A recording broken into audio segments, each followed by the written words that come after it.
And so I would like to welcome everyone to the second day of the Sustainable Forestry and African American Land Retention Joint Regional Conference. Excuse me. Okay. So the joint conference is with the Arkansas Keeping the Family Project, as well as Texas Prairie View A&M College. I would like to acknowledge Dr. Bunch and Dr. English for their work in putting this conference on, as well as the SFLR Planning Committee. There was a lot of hard work that went into it, and I think it's been a success thus far. And so we hope that you have been enjoying it as we proceed. We can hope we continue with that. Okay, so our ground rules for today is that we will try to stay on time and respect everyone's time. And during breaks, there will be informational videos that will be shown. So you're more than welcome to stay on and look at the videos. Or if you choose to take a break and walk away from your station, then if you would please be back a few minutes before the beginning of the next session, because we will start on time. Questions and answers will be given in the chat box. There is also a Q&A box that can be used for your questions, and it will be checked. Okay, so I think that's all of my housekeeping announcements. So we'll go ahead and begin. I would like to introduce Dr. Bruce McGowan. Dr. Bruce McGowan serves as the Interim Dean Director of the School of Agriculture, Fisheries, and Human Sciences at the University of Arkansas at Pine Bluff, UAPB, bringing more than 30 years of higher educational servanthood in leadership, to include leadership positions in School of Agriculture at 3 1890 land grant institutions: Alcorn State University, Langston University, and currently UAPB. Dr. McGowan. Good morning. Good morning. Can everyone hear me? Yes, we can hear you. Thank you. Thank you, Ms. Browning, for the kind introduction.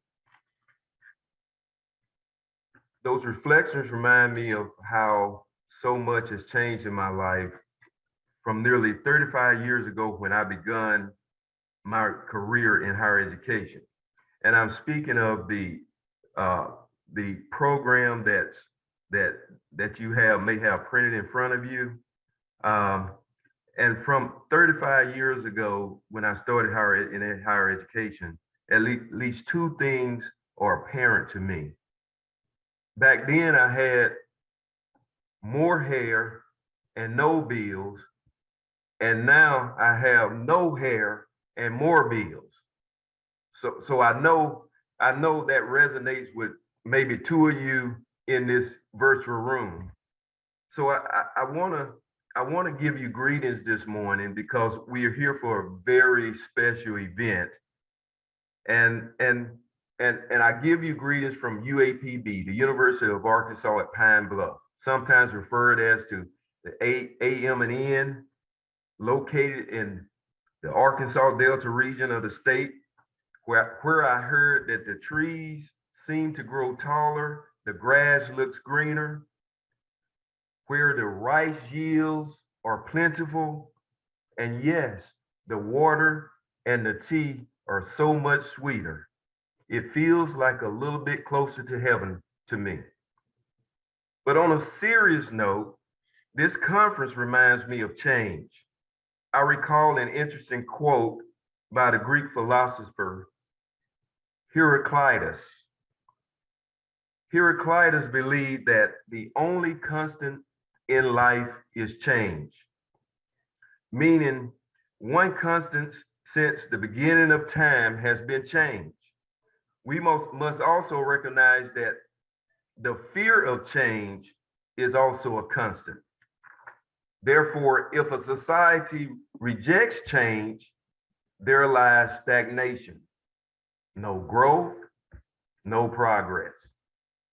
Benjamin Franklin wrote, "When you are finished changing, you are finished." Now let that sit in for a second. How about Justin Smith Morrill, a white US senator from Vermont, who understood change when he successfully lobbied his colleagues across the aisles of Congress some 131 years ago. And because he understood change, he helped pass the Second Moral Act of 1890. And this heroic and historic act changed the entire nation and created our 1890 land grant institutions. UAPB and Prairie View A&M University are two of those institutions. And these institutions emphasize agriculture and mechanical arts and open opportunities for thousands of farmers and working people previously excluded from higher education. And we are still looking for change. Now let's get down to business. Fast forward 131 years later.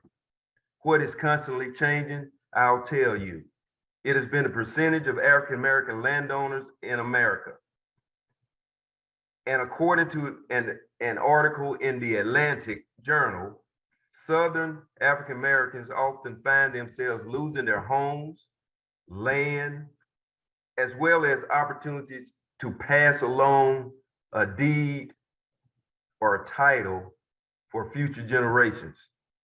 Still another constant for Black landowners has been a persistent problem of underrepresentation in forest management.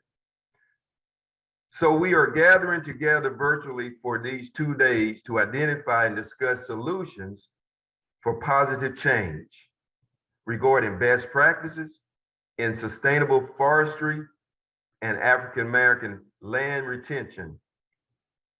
We owe a great deal of gratitude to the co-sponsors of this conference, Prairie View A&M University and the Agriculture and Natural Resources,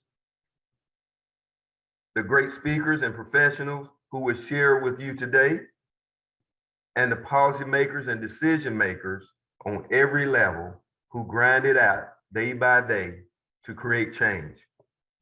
Finally, I say to you that the UAP Small Farm Program also is in the change business. Our team, led by Dr. Henry English, who will give closing remarks later in the program, recognizes the benefit of land ownership for socially disadvantaged farmers and ranchers, and assists landowners with forest management services. And we know firsthand what change means for our clients and families' livelihood across generations, particularly when it comes to air property, where one of our clients recently celebrated 100 years of generational land ownership. Now that's change. Change is inevitable. It continues to be, let us continue to be the change that we see. Enjoy the rest of the conference. And again, I say, let's change. Thank you, Dr. McGowan, for that warm welcome.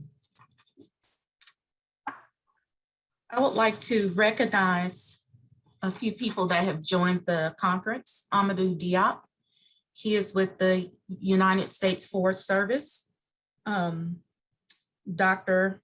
Obadiah Ng, he is with the Extension Administration and the Assistant Dean for Extension and Outreach.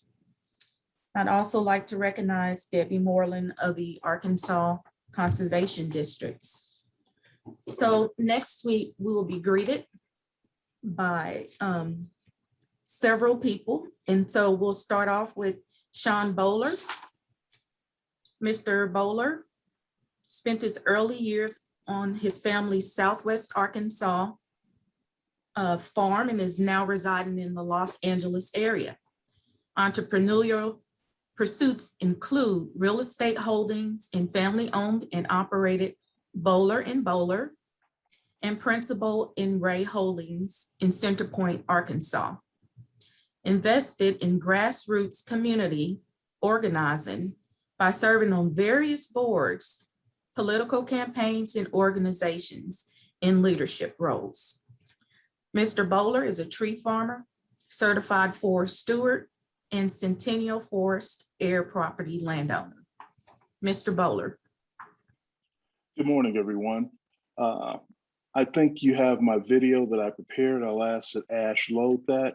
I'm currently out of my location right now, but through the magic of Hollywood, prepared this video for you. And welcome to day 2 of the Sustainable Forestry African American Land Retention Joint Regional Conference. My name is Sean Bowler.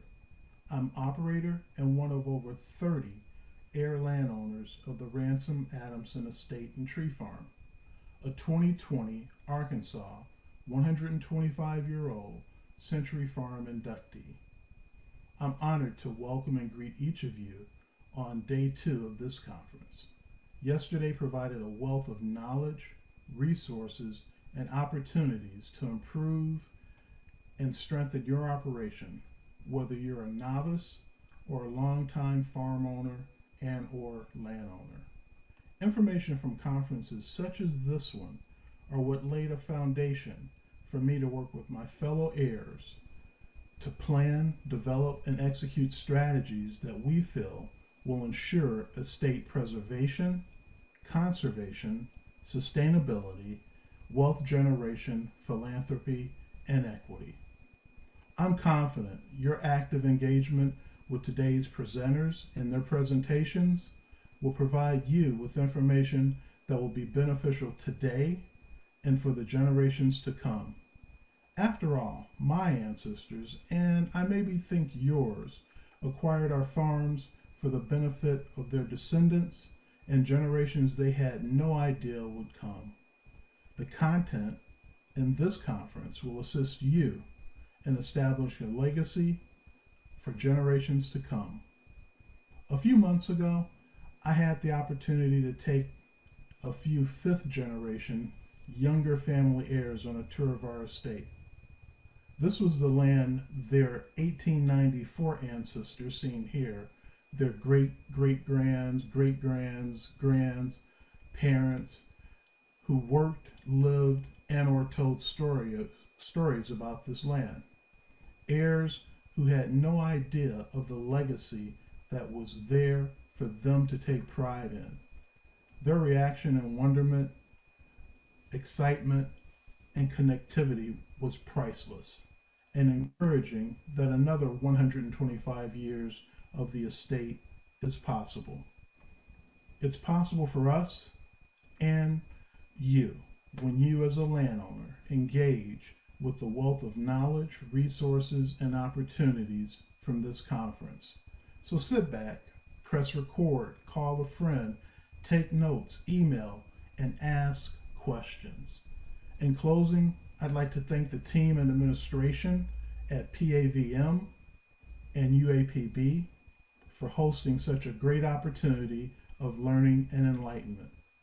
Thank you to the presenters, agencies, and government bodies for their participation. And last but not least, thank you for your time and commitment to agriculture. Hope you enjoy the conference and look forward to seeing you again soon. Take care. Thank you, Mr. Bowler. You're welcome. Our next greeting will come from Representative David Fielding. David Fielding of Magnolia is serving on his 6th term in the Arkansas House. He represents District 5, which includes parts of Columbia, Ouachita, Lafayette, and Nevada counties. Representative Fielding serves on the Arkansas Legislative Council, Joint Performance Review Committee, House Insurance and Commerce Committee, and the House Public Transportation Committee. Representative Fielding. Thank you, Ms. Brown. Good morning to everyone. Let me first congratulate and thank both of these two historical Black colleges for putting this conference on and to show that interest or that collaboration that was needed, that is needed. When you, as you said earlier, I do represent South Arkansas, and my name is David Field, and I represent the southwest part of Arkansas. And one thing we have in southwest Arkansas is plenty of timber, which is one of our economic roars here in South Arkansas. Matter of fact, one of the things that we are doing that was done during the General Assembly this year, we are also trying to develop a pellet mill here in South Arkansas. But that's what we have, a lot of timber, and we're trying to do the pellet mill. We also co-sponsor a bill to, you know, when loggers go out there and cut, they had to move that heavy equipment. So we made a bill so they can easily move that equipment from A to B. But, you know, one of the things that we did several sessions ago, we passed a resolution that was called Take a Legislator to School. And during that month of September, which it says for September, we go to schools.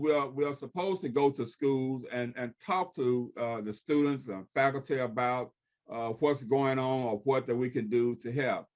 I was talking to one of my dear friend of my constituents, Reverend Tim, one day, and he brought up the subject of soil and said that, you know, how many of our young kids know about soil?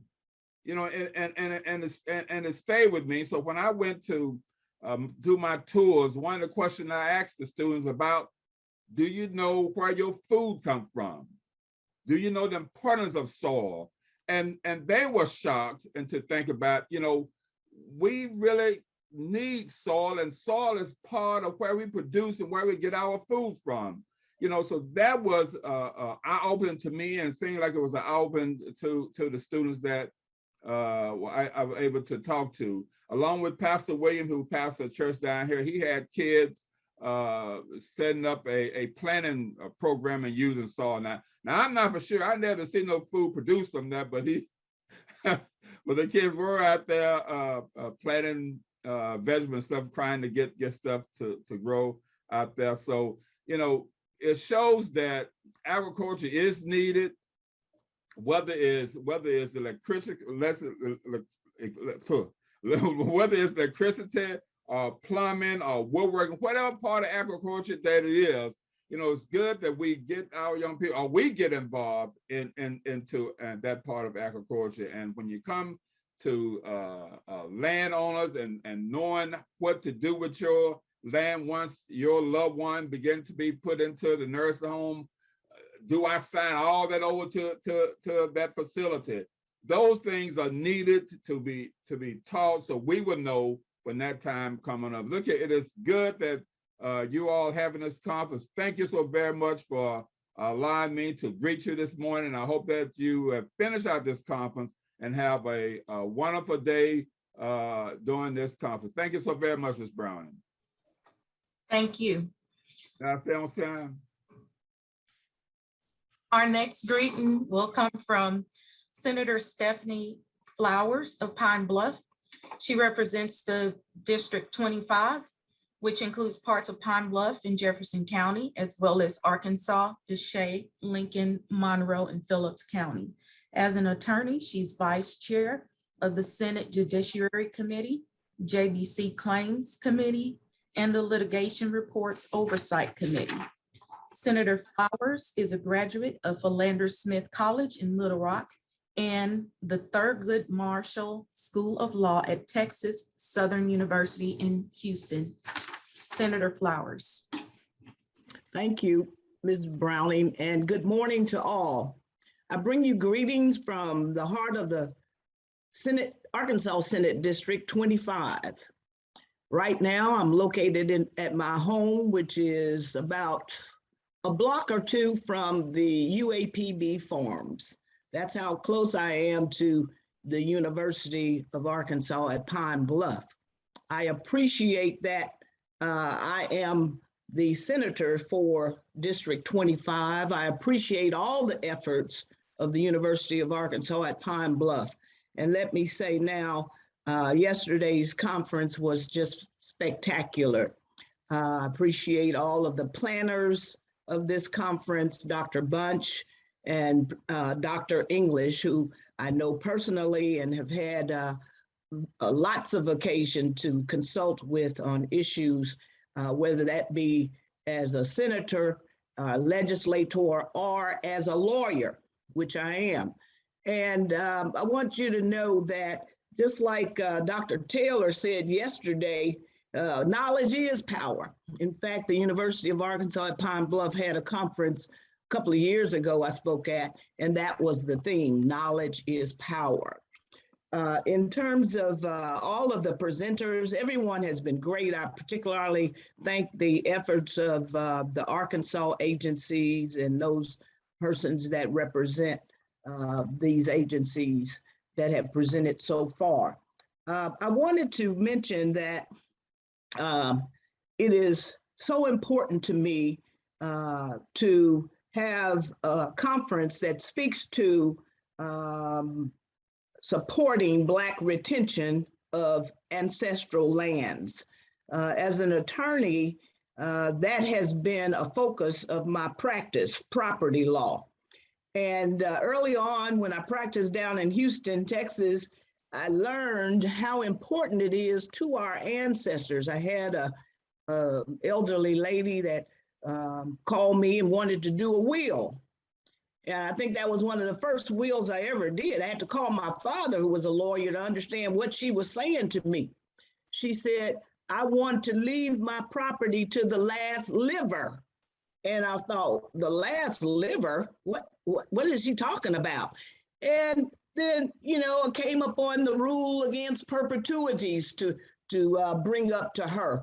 And the fact that government and our laws impact the circumstances of retention of lands, particularly to the people that look like me, Black Americans.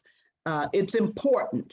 It's something that they want, their wishes were to acquire land and to pass it on. And I do all that I can when I have clients and as a legislator to promote that. I was happy to co-sponsor in 2015, I believe it was, where we passed the Uniform Partition and Heirs Property Act. Well, in Arkansas, generally our laws that are passed during a session become effective about 60 or 90 days after the session. So I would have thought it would have come online in July of that year. But rather the bill, and I must admit and emphasize how important it is to read all of the bills and understand them, it had a delayed effective date. The effective date was January of 2016. So there was more than 6 months for efforts to be made to grab land owned by Black Arkansans, particularly here in Jefferson County where I live.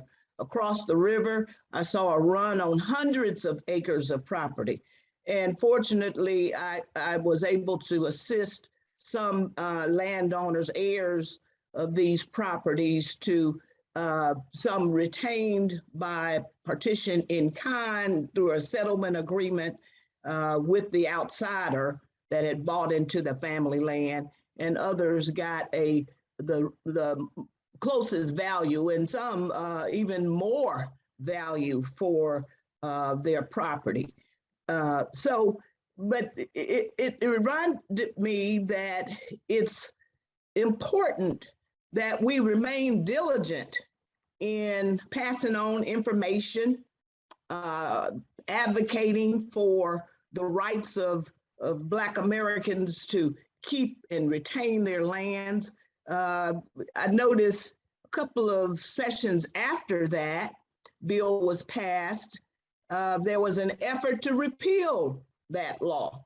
It didn't get out of committee, but the mere fact that someone would bring it up to repeal that Uniform Partition and Heirs Property Act was quite, eye-opening to me. And it lets you know that you can't drop the ball, you can't not pay attention to what's going on and efforts to continue to take and acquire lands that our ancestors had purchased. So with that said, I wanted to mention knowledge is power.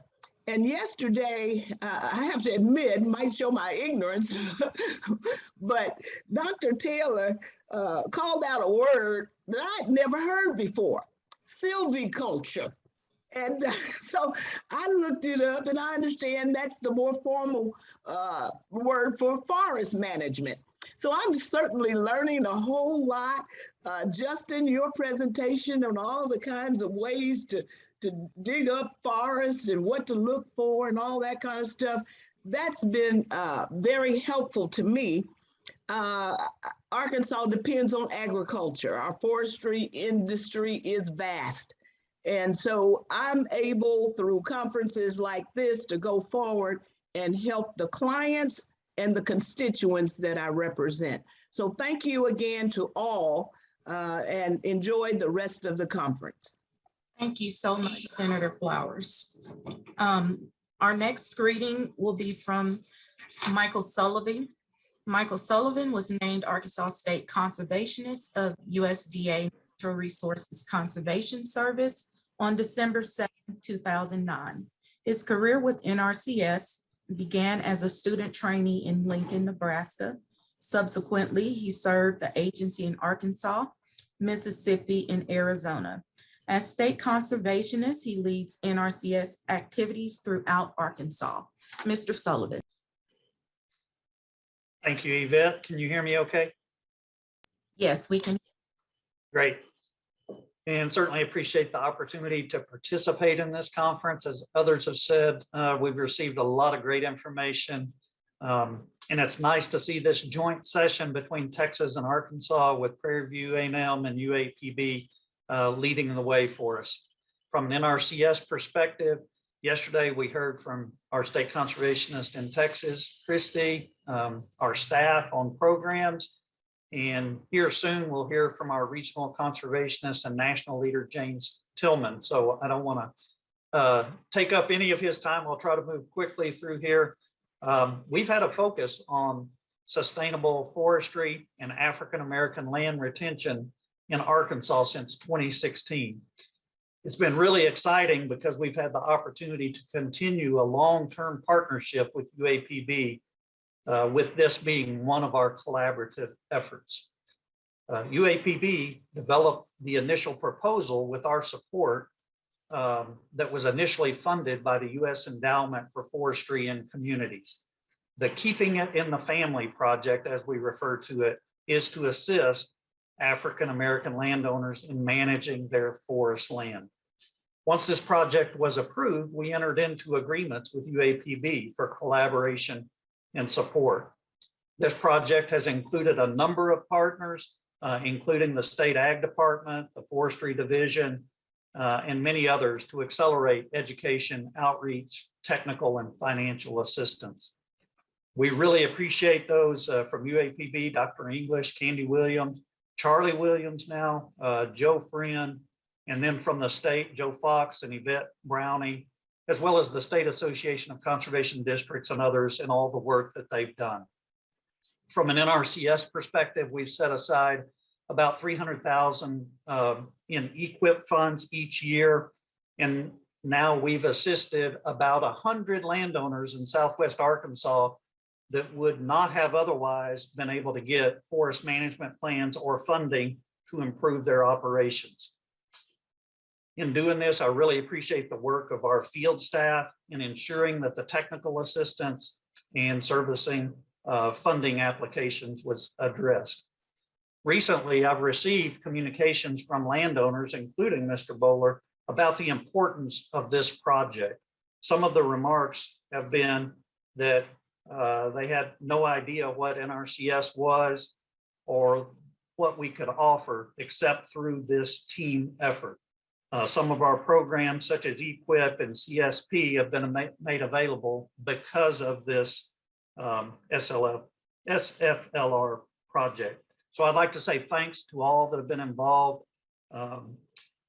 We're making great progress. We've learned to work together better, and we're making a difference. We're seeing positive results on the ground in terms of the conditions on the land. We're seeing growing interest from historically underserved producers that want this type of help, and we're continuing efforts to eliminate barriers.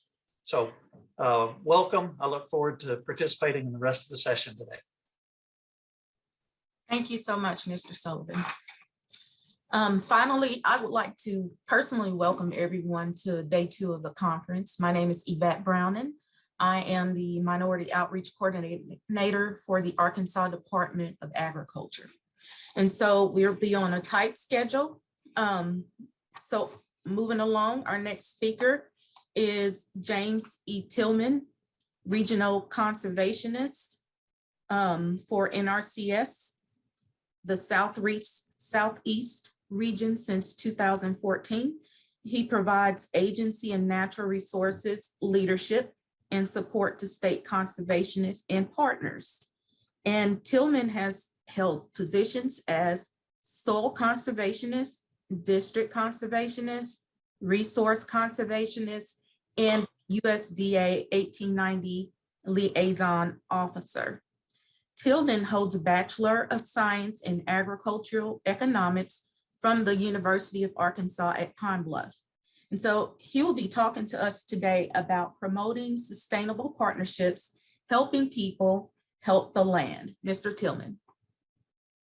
Wow. Thanks so much. And good morning to each of you. And I'll tell you what such a fantastic opportunity to be right here at this particular moment. You know, I always talk to my mom. My mom told me, said, when you're out helping folks, Mr. David, she said, when you're out helping folks, there's indeed no better place to be than right there at that particular moment, at that point in time, doing something that's going to benefit folks, not only at that particular moment, but as Mike Sullivan always say, down the road away. So appreciate that. There's such an outstanding opportunity here. And let me also commend Prairie and University of Arkansas at Pine Bluff, which is indeed my alma mater, and to all of you for the good work that you do and the commitment. I trust that the work that we're doing here today and this morning and the tremendous session on yesterday, and I got to listen to Mr. Sam Cook and Evan Alexander. I can go through all those speakers, such a fantastic lineup.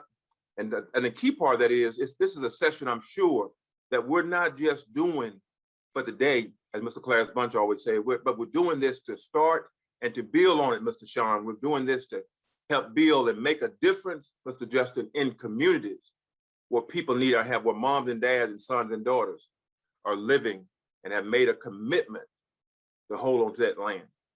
So the work that we're doing here today is so important. And I'll be very, very, very quick to help us to save us a little time and get back on schedule. And of course, allow my good friend with the Forest Service to come on and talk about the excellent things that are taking place there.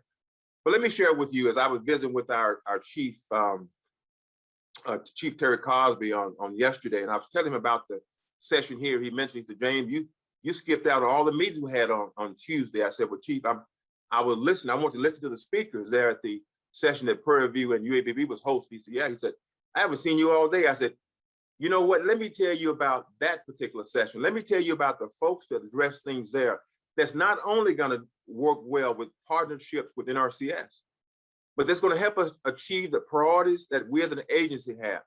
And so before I get too far in that session, he told me, he said, well, you just tell them for me. He said, you tell them that NRCS will stand right there with them every step of the way.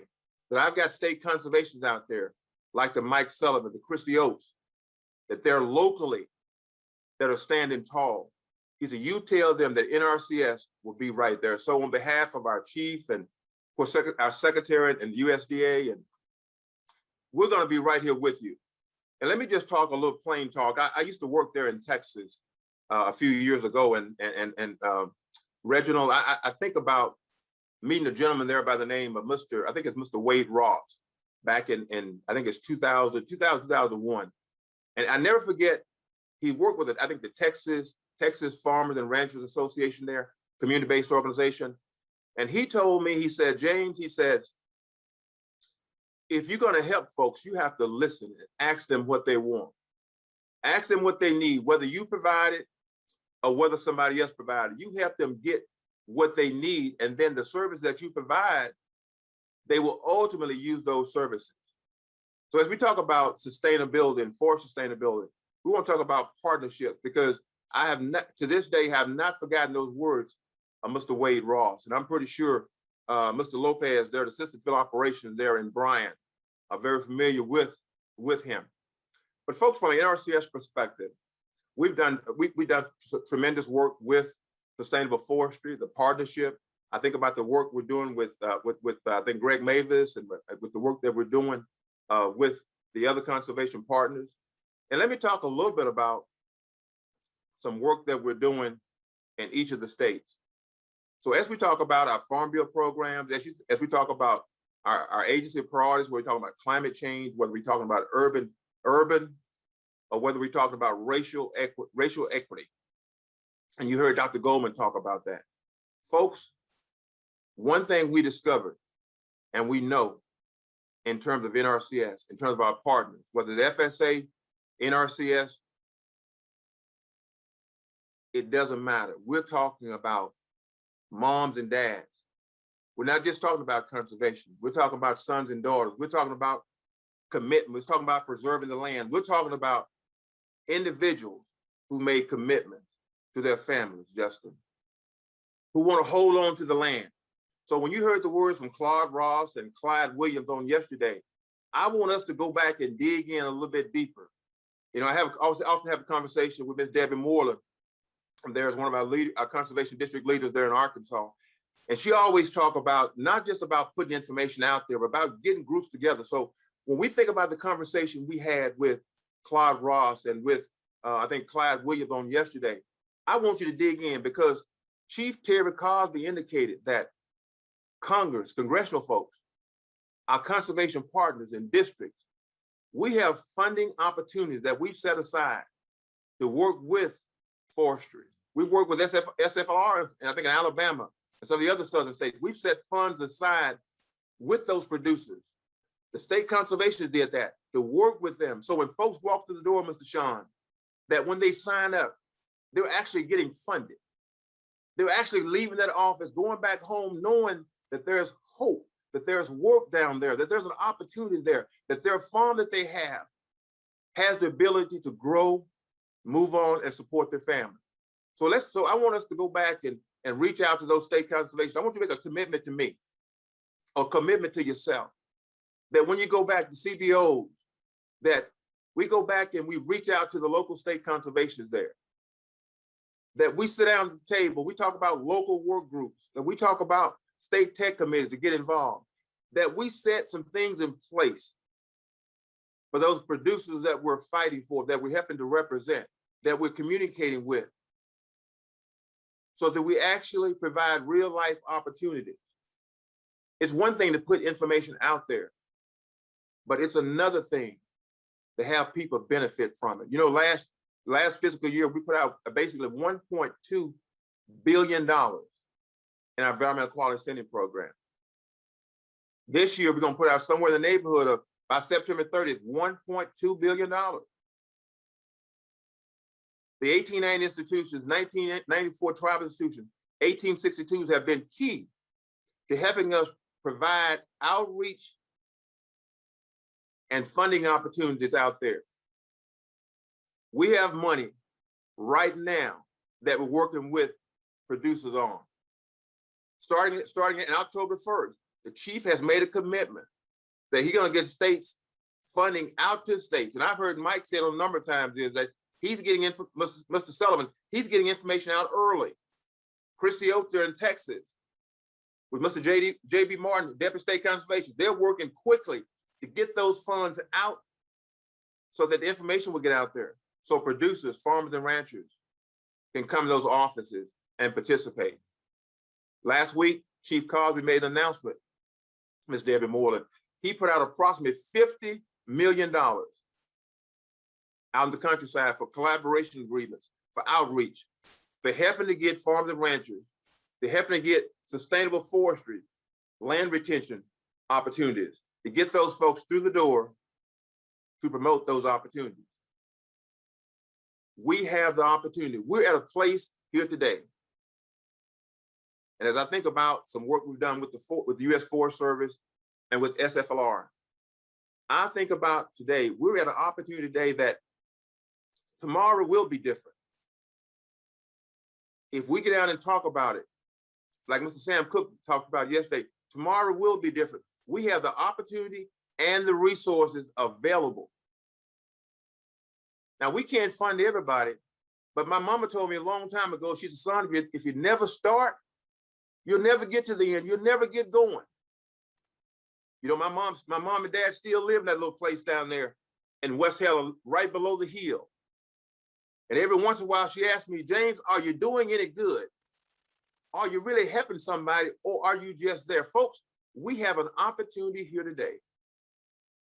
And when I think about the words of Clarence Bunch, when I think about an individual named Horace Hodge, who helped me become a USDA liaison, to give me the motivation to work there at Langston University, and the good work that we did there at Langston University, helping young men and women. I, like you, want to make a difference every day. Chief Terry Cosby, Secretary Vilsack has made it clear when we talk about racial equity, that things are going to be different, and things are different. When I look at the programs that we're rolling down between the Natural Resources Conservation Service, when I talk about the good folks over at the Farm Service Agents or risk management, things are different. And we have a jumping off point right here, to put a marker in the sand and to help continue to make things different. We have the opportunities. I see the work that Kristy Oats is doing. I see the work that Michael Sullivan is doing. I get the feedback. And one thing I said about Mike, every time there's a dollar available anywhere, Mike's trying to get it. But he takes that money, he puts it out in the countryside, helping folks. You know, I said I was gonna make up a little time. Let me just, you know, I can't cover it all. But if I can leave anything with you, I want you to know that, folks, NRCS, the commitment from the chief, commitment from the secretary, what we're talking about, urban conservation, climate change, or racial equity. Let's sit down together.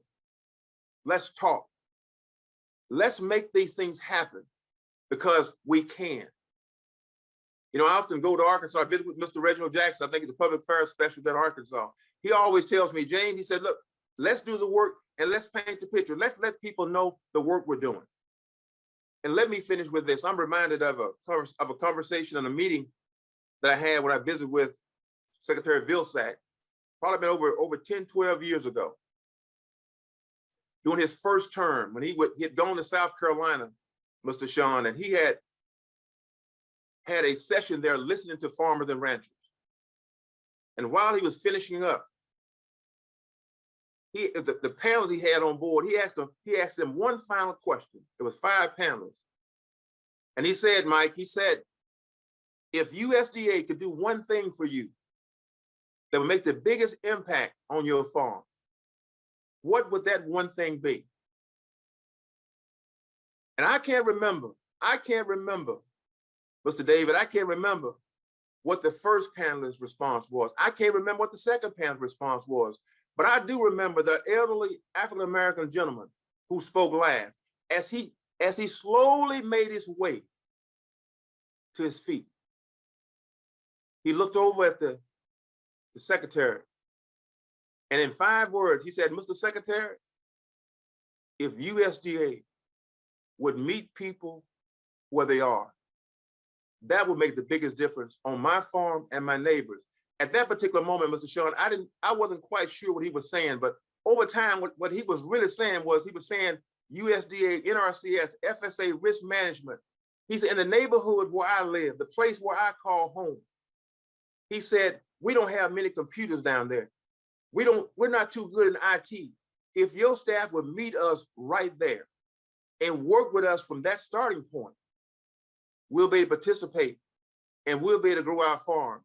He was saying that if NRCS and the place that he called home, some of us can't read, we're trying, but we can't read all those big words. But if USDA would start right there with us at that particular point and work with us, then our farms would grow.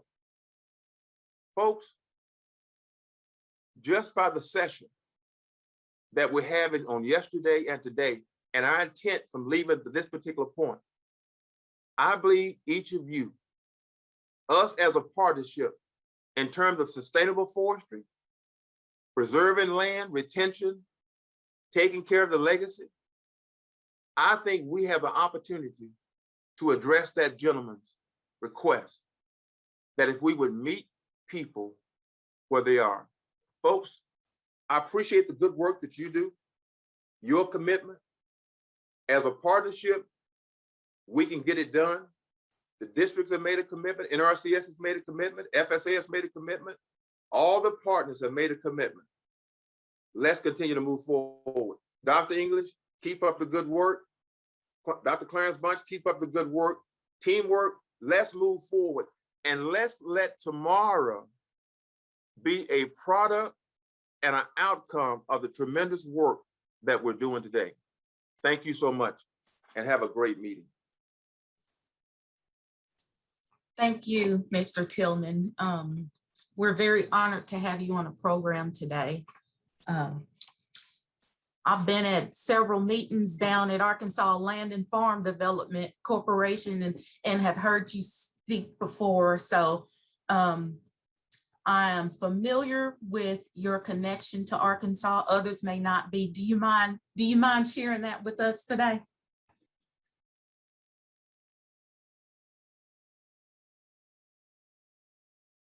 Okay, so you're muted.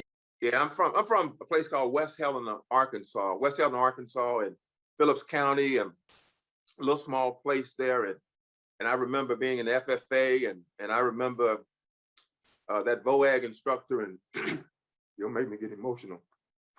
But I just remember the folks that held my hand along the way and made my way to the edge of the University of Arkansas at Pine Bluff campus. And those professors there, Mr. Sean, and the work they did that took a little old fella that wasn't about too much of nothing and helped provide some energy, some hope, and some confidence. So let me just leave it there. Look, every day, all I want to do is what my mama told me when she sent me off to college that day. Do your best, but let your best be helping somebody else and not just for you. Tremendous work here. Keep up the good work. Thanks so much. Yeah, no doubt you've touched many people in the way that individual helped you along. So that's what it's all about. You know, like you mentioned, helping people and people helping people, you know, that's what it's all about. Try to improve where they're coming from and make things better to where they're going to go along the way. So are there any questions for Mr. Tillman?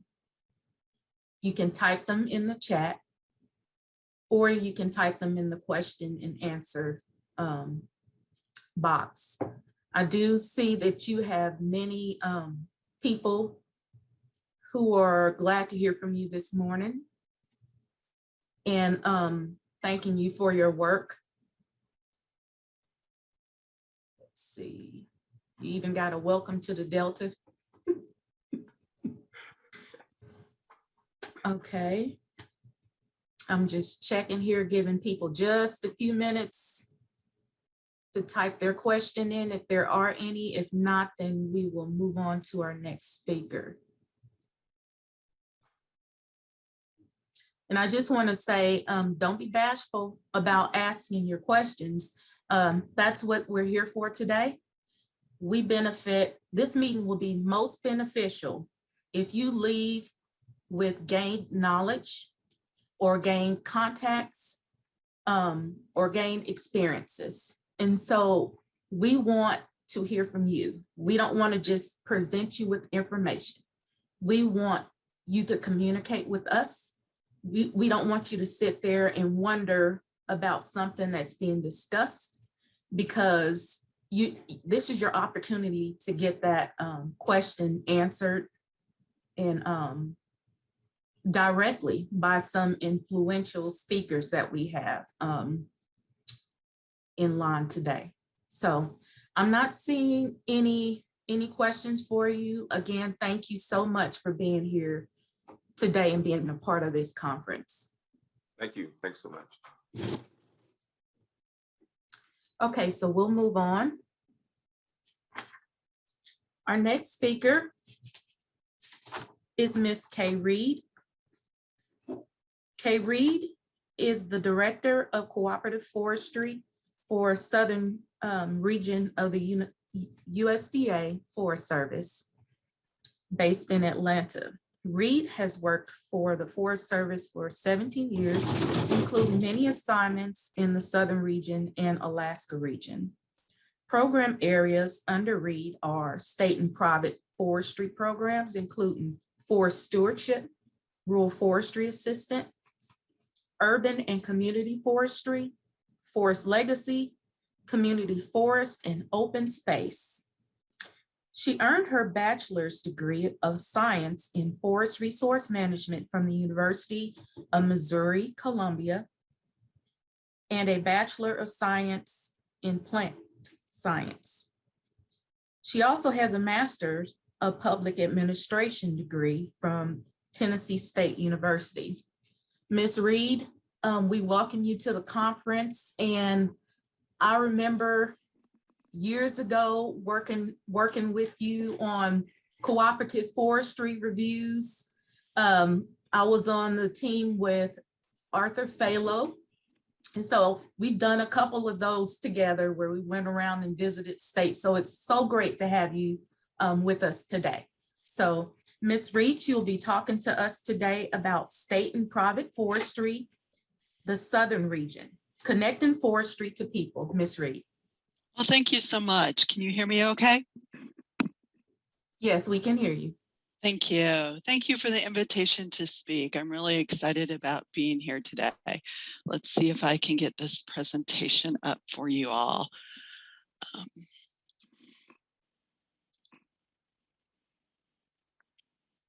Hopefully you're able to see that. If not, Yvette, can you please let me know? We can see it. You're good. Okay, for those that you haven't met, I'm Kay Reed. I'm the Director of Cooperative Forestry for the Southern region of the Forest Service. The Southern region includes 13 Southern states. It goes from Virginia over to Oklahoma, down to Texas, and around to Florida. Also on the call today, we've got Amadou Diop, who is our outreach liaison that many of you may know. He's been leading our sustainable forest line retention work for several years.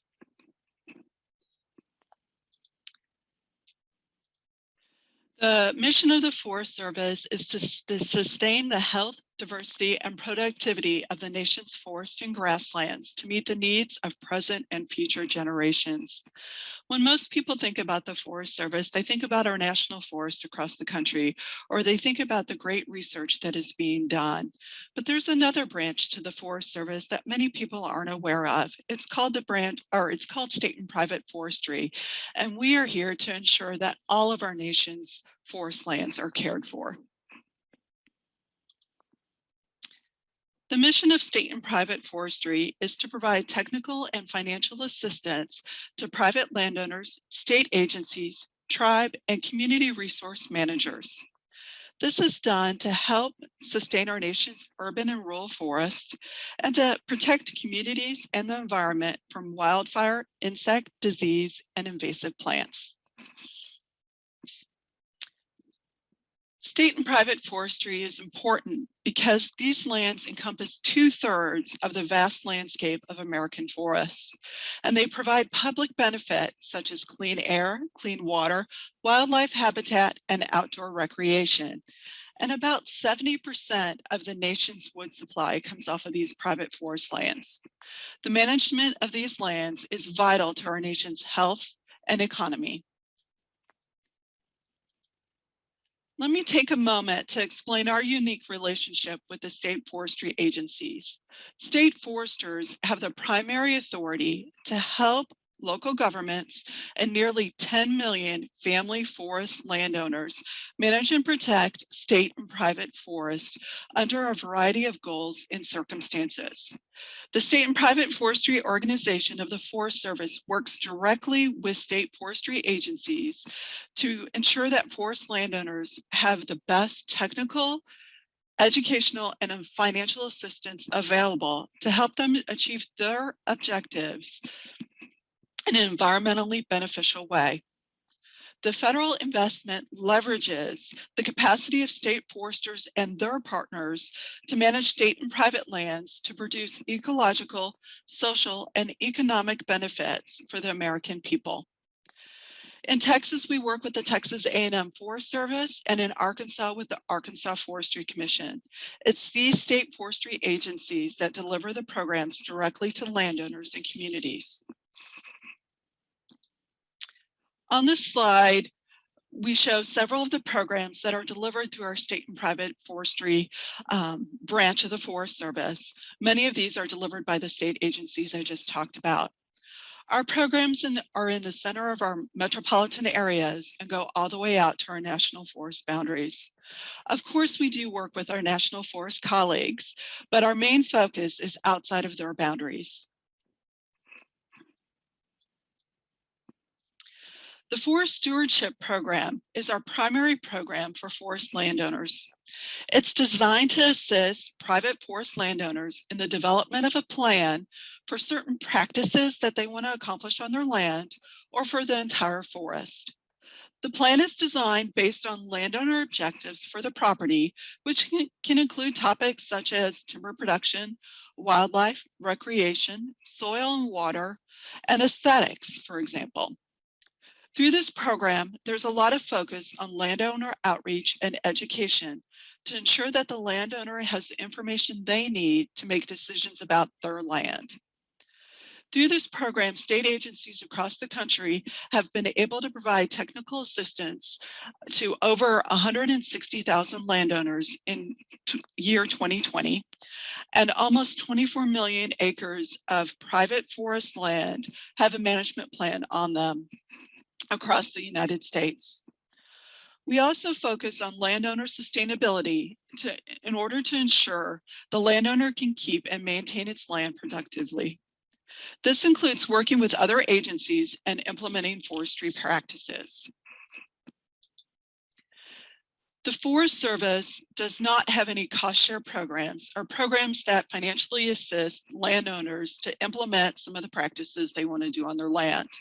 But we work with other federal agencies and state agencies who do have cost share programs. On the slide, there's a few.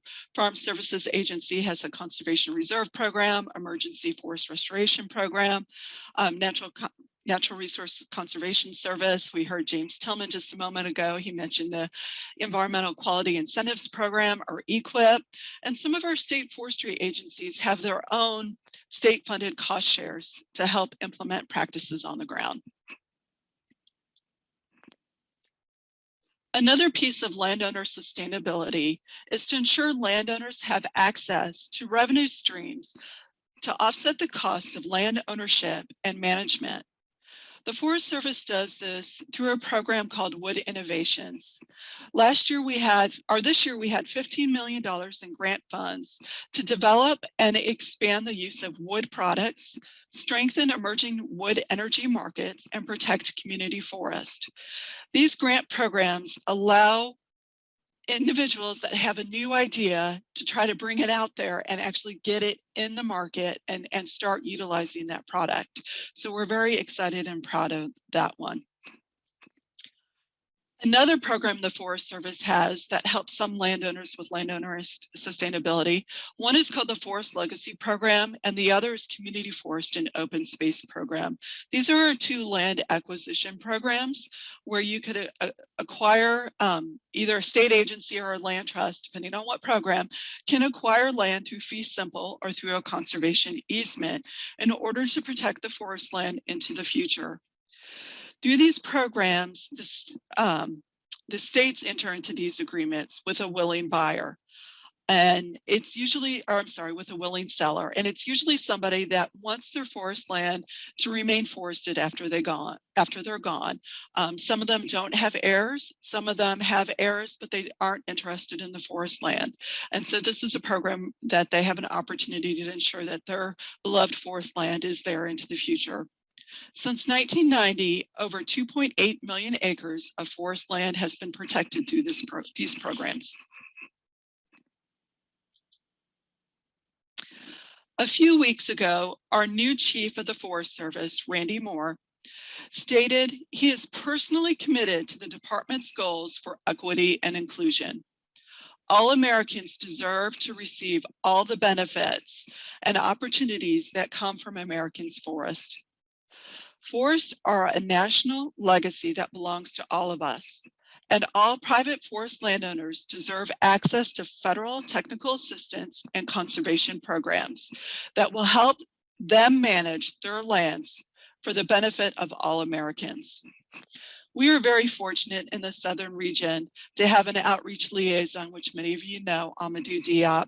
He reaches out to minority and underserved landowners and makes sure they have the tools and the resources that they need in order to make the decisions about their land. As you've heard today, we've worked with the NRCS as well as the U.S. Endowment for Forestry and Communities on the Sustainable Forest Land Retention Program for African Americans. Through this program, we've been able to impact nearly 1,500 landowners across about 100,000 acres of family forest land. We help provide clear title to over 1,000 properties. These actions help families keep and build their legacy as landowners and land stewards for generations to come. The South also has a growing number of Hispanic farm and forest owners. We are working in partnership with the U.S. Endowment for Forestry and Communities to conduct a demographic study of Hispanic family forest landowners across the United States, including Puerto Rico. This study will help us understand the types of services most needed by Hispanic landowners so we can focus our cooperative forestry assistance for them.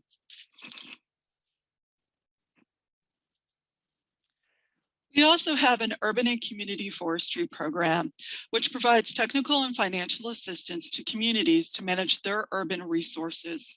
Once again, this program is delivered through our state forestry agency partners.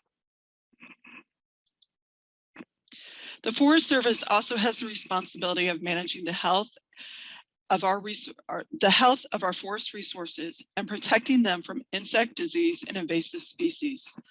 Our scientists work with other federal and state agencies to conduct on-site visits, training, surveys. They do monitoring and detection, suppression and control when it's related to insect and disease. They do studies and investigations to learn more about what is out there. And they also share that information both within the United States and globally.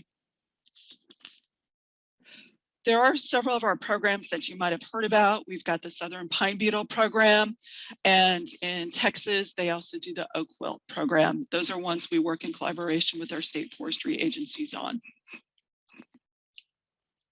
State and private forestry also has the responsibility of fire and aviation management.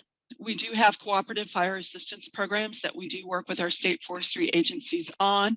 We collaborate with other federal agencies and state agencies, as well as non-governmental organizations, to find ways to increase prescribed fire in the landscape, to maintain the health and resiliency of our forest land while managing the impact of smoke. We also have special projects that we work on. There's a couple of regional initiatives that might be of interest to you. There's the White Oak Initiative that is working in over 20 states. Their main focus is on the regeneration of white oak. There's also the America's Longleaf Restoration Initiative, which is trying to get 8 million acres of longleaf back on the landscape by 2025. That particular species used to have a range of 90 million acres. And before this initiative started, it was down to about 3.5, 3.2 million acres. So they're working very hard to increase the acreage of longleaf pine. We also, there's an initiative region-wide, Keeping Forest is Forest, which is looking at land use and trying to make sure that we don't lose any more forest land as we continue to develop within our communities. We also work with our state forestry agencies after catastrophic events. We're already in discussions and conversations with the Louisiana Department of Agriculture and Forestry after Hurricane Ida just came through. We've also been working with the Mississippi Forestry Commission. So we provide assistance on helping them determine how much damage has been done after a storm. We also help them find with supplemental funding requests that go up to our Washington office. And we also have an urban forestry strike team that goes into the communities after a disaster and helps the urban forester determine how much debris is needed to be removed and what trees can be saved and what trees need to be removed. There's another program that I didn't have up on the slide is our National Agroforestry Center. This is a joint partnership between the U.S. Forest Service and the Natural Resource Conservation Service. Agroforestry is the intentional integration of agriculture and forestry. Agroforestry has the ability to potentially restore and enhance ecosystem services on piece of property or forest land. So there's great information and resources on the website about our National Oregon Agroforestry Center. And in addition to the landowner outreach programs that I talked about today, the Forest Service is committed to creating opportunities for young people to enter the workforce. For example, we operate Job Corps centers for young people ages 16 to 24 to complete their high school education, train for meaningful careers, and obtain employment. I invite you to help us recruit diverse candidates for Job Corps program and to help us connect Job Corps graduate with future careers in rural America. Thank you for including the Forest Service in today's discussions. I look forward to hearing more about the great work that's going on. And if there's any questions, Yvette, I can answer those now. Okay, so I see one question in the chat. Look like Justin took a crack at it, but I will go ahead and give you the opportunity to answer as well. Is there funding to replant trees after harvesting? And also, is there funding to create local community develops in the Magnolia area? So that's an in Arkansas question. Okay. So the cost share programs for planting after harvesting, those are usually done either through a state forestry agency or the Natural Resource Conservation Service may have programs through to help with some of that reforestation work. And what was the second piece about the community? I didn't catch all that. Okay, just a second. Okay, so is there funding to create local community? I think they're saying local community developments in Arkansas, which is in the south part of the state. Dr. Bell, is that what? Dr. Bell, is that what you're wanting to know about? We'll give her a chance to type her answer in. And I do see another question that I'll go ahead and ask you in the meanwhile. Does USDA do this for free? And I believe you were speaking on agroforestry during the time that question was submitted. So the Agroforestry Center does have great tools and resources that our state forestry agencies have access to, as well as the landowners. So we can provide information that way. If there's specific questions, state forestry agency personnel can maybe answer those, or Amadou Diop is available as well. But to implement the practice, that would fall under our sister agency with NRCS if they have means through EQIP to help implement some of the agroforestry practices. Okay. And then the next question is, can you provide your website address? For the National Agroforestry Center, yes, we can. And then we could also provide the one for the Forest Service. Okay, so are you going to put that in the chat? Yes, I'll be happy to do that. Okay. All right, so I don't see any more questions. We do have just a few minutes left, and I know Mr. Diop is on, so I would like to give him the opportunity if he would like to say a few words to the audience.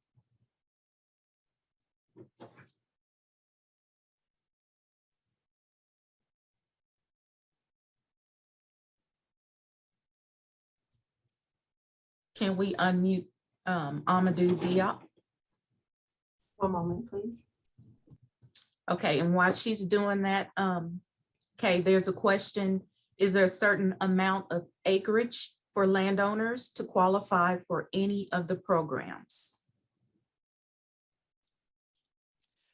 So yes, there are landowner requirement, or there are acreage requirements for different programs. The best advice that I have is to reach out to the State Forestry Agency, talk about your land and what you would like to do, and they will guide you in the right direction. Okay, and then from Dr. Bell, the question that she asked about the community centers, she is asking or referring to the development as a community building, community centers for helping to develop people's skills. So the Job Corps Center, there's several of those that the Forest Service runs.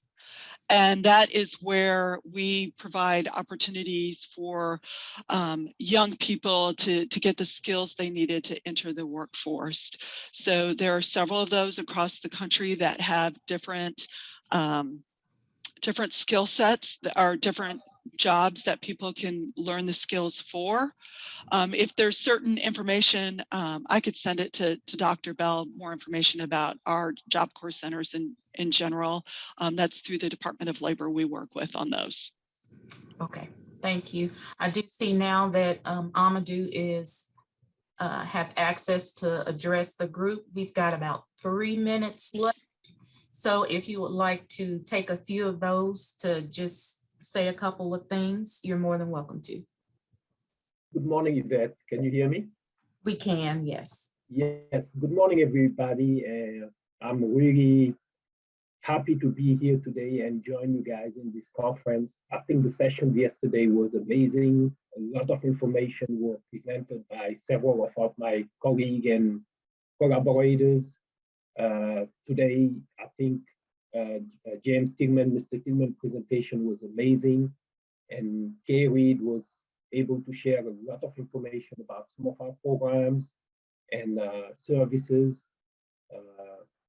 for landowners, and also really highlights our partnership with state forestry agencies and our relationship in terms of how our programs are delivered on the ground. I've just posted both of the website for the National Agroforestry Center and the Forest Service state and private forestry program, so you can find additional information there. I'm gonna share my phone contact information on the chat, but also for those who have a pen, it's 404-719-9488. If you have any additional questions or want to talk about a specific issue about your land, I'll be more than happy to assist and refer you to the right state or right collaborators in your state. So again, this is an amazing conference. Unfortunately, because of the pandemic, we could not do it face to face, but looking forward to future initiative like this, and really excited to be a part of this. Thanks again, Eva. Thank you so much. And Kay, thank you so much also for your presentation. And it's great to see you and Amadou again. Okay, so we'll move along to our next speaker, but first I would like to recognize Dr. Nina Lyon-Bennett. She is the UAPB Assistant Dean for Academics, and Kenya Nicholas.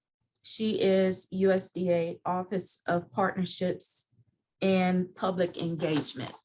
So we welcome you all to our conference, and we're so glad to have you all with us. Our next speaker is Mr. Zach Ducheneaux. He is the USDA Farm Service Agency Administrator. Zach Ducheneaux was appointed Administrator for USDA's Farm Service Agency on February 22nd of this year. In his role, Ducheneaux will provide leadership and direction on agricultural policy, administering credit and loan programs, and managing conservation, commodity, disaster, and farm market programs through a national network of offices. He has spent his career educating people about the critical role of thoughtful ag finance, improved food systems, value-added agriculture, and foreign exports to respond to the enduring economic and social challenges facing Native Americans and reservations. Mr. Ducheneaux, we are so happy to have you as a part of our conference today. We look forward to hearing from you. And I personally look forward to seeing your accomplishments in your new role. I've heard you speak, and I'm excited for the audience and what they're about to hear. So he'll be talking to us today about heirs property program. Mr. Ducheneaux. Thank you, Yvette, for the very thoughtful introduction. I think I want to have you just introduce me everywhere I go. You set the stage pretty well. Good morning, everybody. It's good to be here with you all. I've had a chance to present with Prairie View A&M a time or two before, and I think even with University of Arkansas Pine Bluff. And it's good to be here. It feels like home to me. A lot of the issues that we're going to try to tackle together over the next few years are shared between the American Indian producers that I've helped in my previous employment, and we have a lot of common interests, not the least of which are the heirs property issues. And I'll talk a little bit about heirs property issues today, share my perspective on the administration initiatives with regard to bringing equity to all of our programs. But I'd welcome questions and dialogue about a broader range of topics if you're comfortable. We don't have to confine it to heirs property. I know my good friend, Dr. Goldmon, was here yesterday. Can't speak highly enough of the work he's doing at the department level. And I'd like to think that he approves of what I'm doing over here at the agency level as well. So with that, the heirs property relending program, the rule has been published. We're actively taking comments. We're looking forward to getting that money out the door to those qualifying entities that have that connection to the communities, to the producers who have been systemically underserved by the FSA and the department. The reason that the relending program, I see the value in it, is because it capitalizes on that trust that organizations like yours have built with the community. I come from one of those organizations myself, the Intertribal Ag Council, that spent the last 30 years building that reputation and that trust with the Indian community. So it's important that we leverage that with federal resources to help address the issues that prevent producers from accessing our programs. And those heirs property issues are absolutely some of those type of issues. I don't have to tell you the challenges of seeking out, getting permission, getting clear title, in order to get that FSA farm number that's so critical that one of our colleagues is going to talk about later on today, so that you can become a participant in the programs. That's been one of the major stumbling blocks for a lot of our folks. In Indian country, the circumstances are so unique that a program was crafted for Indian country. Geez, I want to say 13 years ago, and it took 2 full farm bills to get that put together and amended in a way as good as we've got the heirs property program rolling out. I don't know that we've got a single highly fractionated Indian land consolidation loan out the door yet because of the challenges that were built into the regulation. We brought that knowledge of the challenges that the regulation created to this program, and that's why you see that it's at a 1% interest rate, which allows your intermediary relenders to put a margin on that and still be doing service to their constituents. In the first round of the highly fractionated Indian land program, those went out at 3-point-something%. So by the time the relender put their cost of doing business on that, it was a better deal for folks to try to get into the regular loan programs. So we're really excited to see that. We had support from the administration in doing that. So you see that out there at 1%. That'll allow it to be more affordable to the end user and to accommodate some of those other costs that are associated with consolidating interests, perfecting title, and getting that land enrolled in our farm programs. As you're aware, and as is clearly indicated on the fact sheet, the terms of the loans very closely are modeled after our existing loan programs. Up to $600,000 can be used for these purposes. We understand that that may not be enough in some cases where you've got more valuable land or broader land holdings. We have to function within certain parameters, and we're always interested in input on whether or not our programs, as they've been developed and administered, are working for communities that we're trying to serve. So your feedback on that is absolutely welcome. As we look to our collaborators out there, lending entities, certified community development financial institutions, and other financial institutions have the ability to apply for this funding and be the facilitator of consolidation of these land interests. And they have the flexibility to serve that particular customer base. Too often we expect our customers to meet us where we're at. And I saw somebody put in the chat earlier, this is about meeting people where they're at. And I truly believe that that's where we need to take the FSA writ large. The entire organization needs to start to work to try to meet all of our producers where they're at. We need to look at the activity that's happening, and does that activity meet the requirements to receive the program and services that we offer through our authorizing statutes? And if the answers to both of those are yes, we are going to work to find pathways to get folks in the door instead of throwing up regulatory or handbook roadblocks to keep you from the door.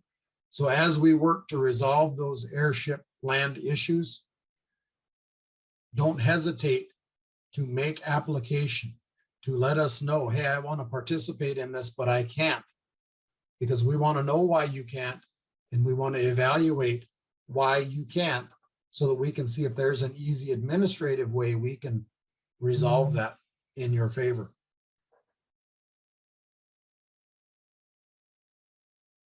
We've got about $67 million ready to go out in this first tranche of funding to these relenders.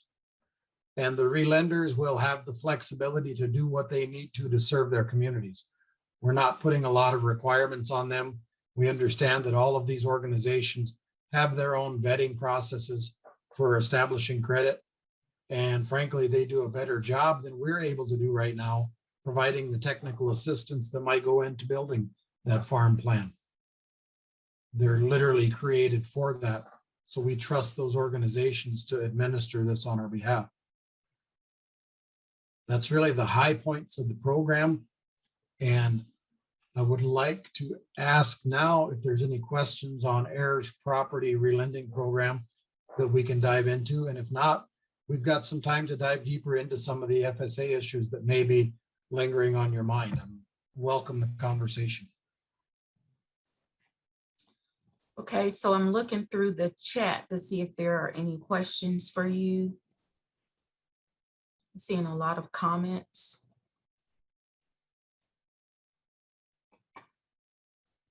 Okay, so I don't see any questions at this time, so feel free to go ahead and discuss. Super. I'll share with you just a little bit about what my vision for the FSA is.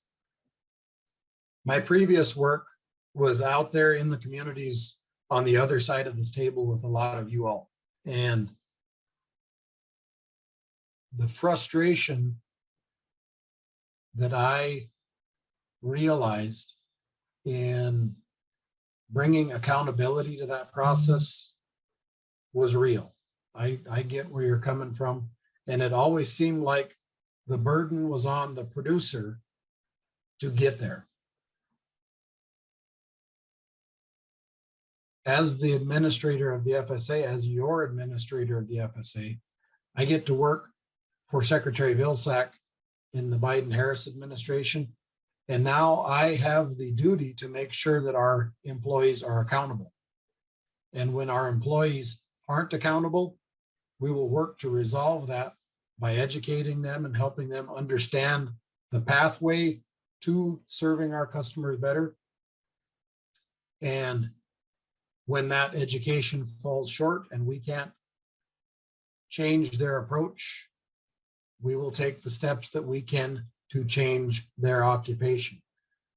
A county committee man in Louisiana saw fit to talk about folks like us as though we didn't have the capacity to manage a business and that we made bad decisions with our money. Your entire FSA leadership was offended by that. And we didn't feel that that was conduct becoming an FSA representative. And we were able to deal with that and find that county committee man in Louisiana something else to do with his time instead of serving you on the county committees. We continue to develop that pathway for accountability, but we're trying to also nurture our farmers and ranchers in these communities of color or underserved communities to join in and participate with us. I spoke a lot before the August 2nd closing date, where the county committee nominations were open. I did my best to drum up support, drum up good nominees for those county committee positions, because that's really the front line of decision-making for the agency. So if any of you have a nomination in, thank you. If you don't, be looking for that ballot to come in the mail so that you can vote for, communicate with ahead of time that person that's seeking your vote to be on the county committee, because they're going to be your representative there. And their job is to help you get into those programs, not keep you from getting in. We're still taking resumes for the state committees. The state committee is the next line in that process. They hear the appeals that don't work out. They hear the appeals of adverse action for producers and program participation at the local level. They also are charged with delivering decisions for county committees and county staff members. So we need your help to continue to make this a more thoughtful, more inclusive, and more equitable agency. and I welcome your feedback. Every chance I've had, when I give a presentation, I throw my email out there and my personal phone number. I want to hear from you. If things aren't working, let's figure out why they're not working. If it's something that we can do to address it, we'll work together to address it. If it's a statutory barrier that we can't get around, we get requests from the Hill regularly to provide technical assistance on legislation. That issue may arise, and if we don't know why it isn't working, we're not going to be able to offer any suggestions on how to fix it. My job as your administrator at the FSA is to lead that culture change and to find a way to enlist everybody in the agency in that culture change. Sometimes in my presentation, I offend some of our FSA employees, and that's not my intention. If the shoe doesn't fit, don't wear it. If you feel as though you're doing everything you can to, as an FSA employee, hey, that's good. Share with us that you're doing that. Share with us where you'd like to be able to do more, because the secretary is insisting that we find our maximum flexibility in all of our programs and deliver that flexibility out there to the producers. And he's interested in where we don't have the flexibility. So please, stakeholders, partner organizations, FSA employees, my email is zach.ducheneaux@usda.gov. And my phone number is 202-941-4675. I answer both of those myself. We haven't staffed that out. As long as there's enough time in the day, I'll continue to reply to all of those. Yvette, I see we do have a question. Yes. In this. So, yeah, you can go ahead and answer that one, and then I have another one for you. Sure. Okay. It's the one I'm looking at is Dr. Georgianne Stallings. Okay. So as an heir, joint with several hundred others, how can this program help us obtain clear title to our land? And this is something that's common in Indian country as well. We've got cases where there are tens of thousands of participants in one land. In Indian country, we have the Bureau of Indian Affairs that can act on behalf of those folks because they're a trustee. It's more complicated when it's Black farmer heirs property because you don't have an agency that's charged to act on your behalf. I would assume that a partner organization can serve as a facilitator in those cases and help get you some money to bring that facilitator on to navigate those challenges you might find clearing that title. I know that if I had to try to clear title with myself and some of the other descendants of my grandfather, some of them don't even want to talk to me. So there's inherent challenges in getting that, but sometimes an impartial third party can be a valuable tool in that and help people come to a better understanding. And I would envision that some of the cooperators that are going to seek access to this funding will be delivering those services through this funding and through other funding sources, but they can also fund that in the acquisition and consolidation of those properties. Dr. Stallings, if you would like to touch base with me on that offline, you know how to get a hold of me. I hope that helps. Okay, so I do have a couple of more questions that have come in. One of them says, I am surprised that the relending program has not been challenged in the courts as the section 1005 is that Dr. Goldmon spoke of yesterday. Any comments from presenter Ducheneaux on this? Well, we're being recorded. So what I can say is that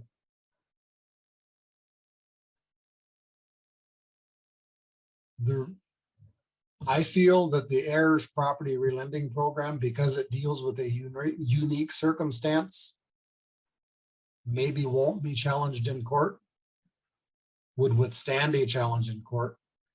But just because something can withstand a challenge in court doesn't mean there's going to be some person out there who feels as though we're trying to access some slice of their pie that they're entitled to, won't sue us. So we could very well get sued over heirs property relending, but I don't suspect we will. Section 1005 is a whole nother ball of yarn that, while it's under litigation, we've got to be careful which strings we pull. So I will leave it there. Thanks for the question, man. Okay, so there's another question that I have for you. What do you do if you don't feel like the FSA County Committee is being fair to the farmer when deciding on disaster assistance? That's a very good question. And every adverse action should come with appeal rights. If you don't get your appeal rights when you get your adverse action, let me know. You can send an email directly to me. We will work with our county staff, our state staff, and our headquarters staff to ensure that folks are getting equitable treatment. Sometimes equitable treatment ain't going to be the answer you want, but you should get a fair shake and have a right to appeal that to another decision maker. Unfair treatment can also trigger civil rights action.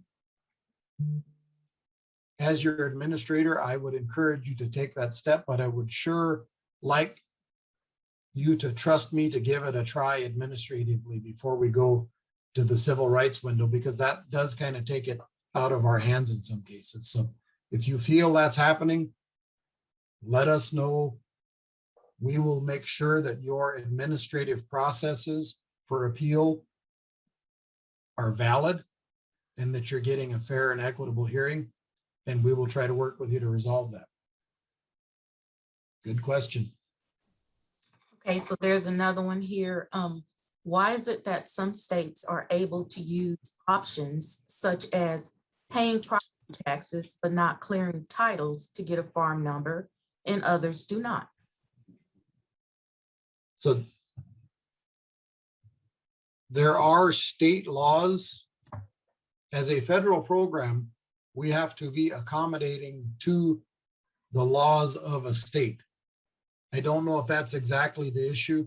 And Charlie, I would like to get a little more information about your question so that I can get you a more thoughtful answer. But I know that there's a batch of states that do have uniform heirs property codes that may weigh in on that, but with a little more detail, I can get you an answer to that offline that we can share with the group. Back to the previous question real quick, talking about those administrative appeals and adverse actions. I can't stress clearly enough that we are interested in hearing when things don't go the way we feel they should go. Please don't hesitate to reach out.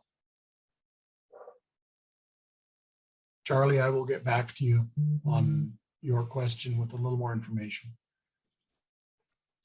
Okay, and then there's another question for you.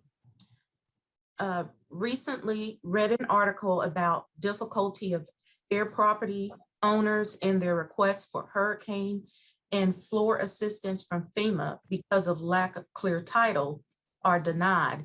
Is FSA doing, I think they're asking, what is FSA doing to remedy this? And I guess they just said something. It said should be flood assistance for flood instead of floor assistance, flood assistance. That would make a lot more sense. Say that 3 times in a row. But that flood assistance might involve building a floor sometimes. So that's the whole idea with this program. We identified that the challenges with these fractionated titles keep people outside of the programs. But consolidating the land through this program can't be the only solution. We have to continue to find solutions to serve the folks, whatever their land status is. And at the FSA, we'll find that flexibility if we can. If not, we'll identify the problem and see if we can find the authority to do it. But that's, you know, that's the crux of the whole heirs property relending, is that the nature of the status or title to that land is prohibitive because of restrictions. While we work through that, we're going to elevate those restrictions and talk about them and see why is that keeping someone from participating? Are they engaging in that practice that otherwise would be eligible for that program or service? If so, our job is to find a pathway to yes, not find that roadblock.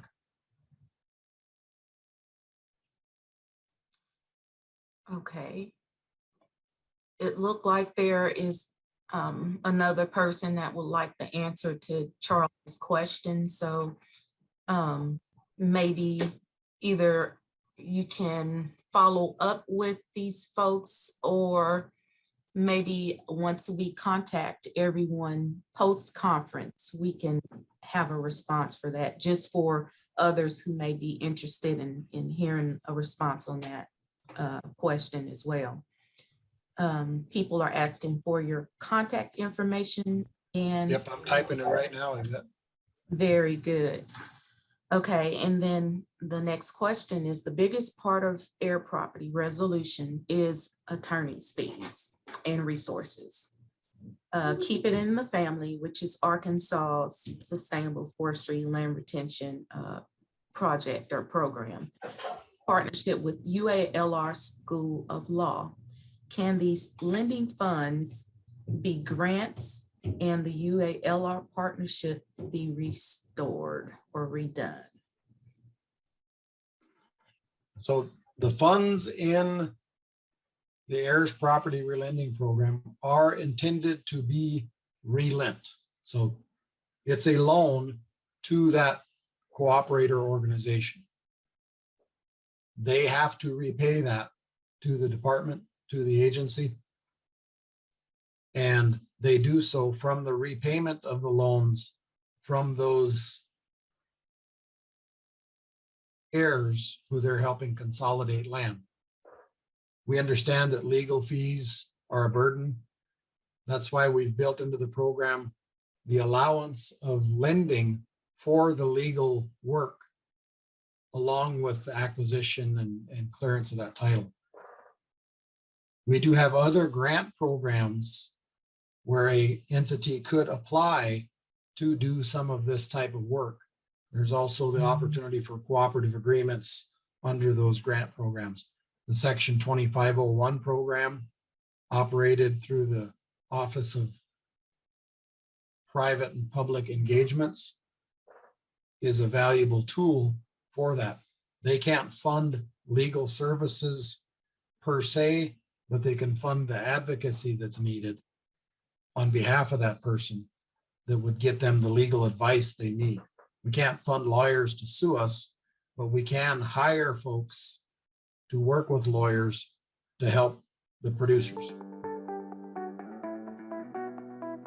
I've worked with Sarah for 15 Okay, years. so the investment that Sarah is makes pretty in much our research in time. the farming community, If there are is any unbelievable. additional questions farmer and as an for advocate of local Mr. food Ducheneaux, system. feel free to Sarah, type me, them means into that the we're chat, anything that and helps I hope provide that you support can around stay with sustainability us in for agriculture some time for and small and enjoy large the program, farmers. as well as Sarah's answer investment in additional us questions early that may on come in. really did Thank provide you us so with much that for being ability with to us not only today. do systems research, but look Yvette, at thank systems you, and change. thank you to all the folks Sarah here. does that for And communities all over if the you country. email me Sarah's mission more is detail to on the questions, I advance can get to the you whole of more American agriculture detailed answer. innovative agriculture that is Thanks again. profitable, Everybody have a good day. preserves our land and water So resources. he did put his and that information provides into quality the of life chat, for so farmers you and may ranchers, for get it from communities, there. and society as a whole. All right, so we are Sarah looks at our at break. the real issues that farmers And are faced we with today do and have a invest in the people that speaker can help them coming up solve after those lunch. issues.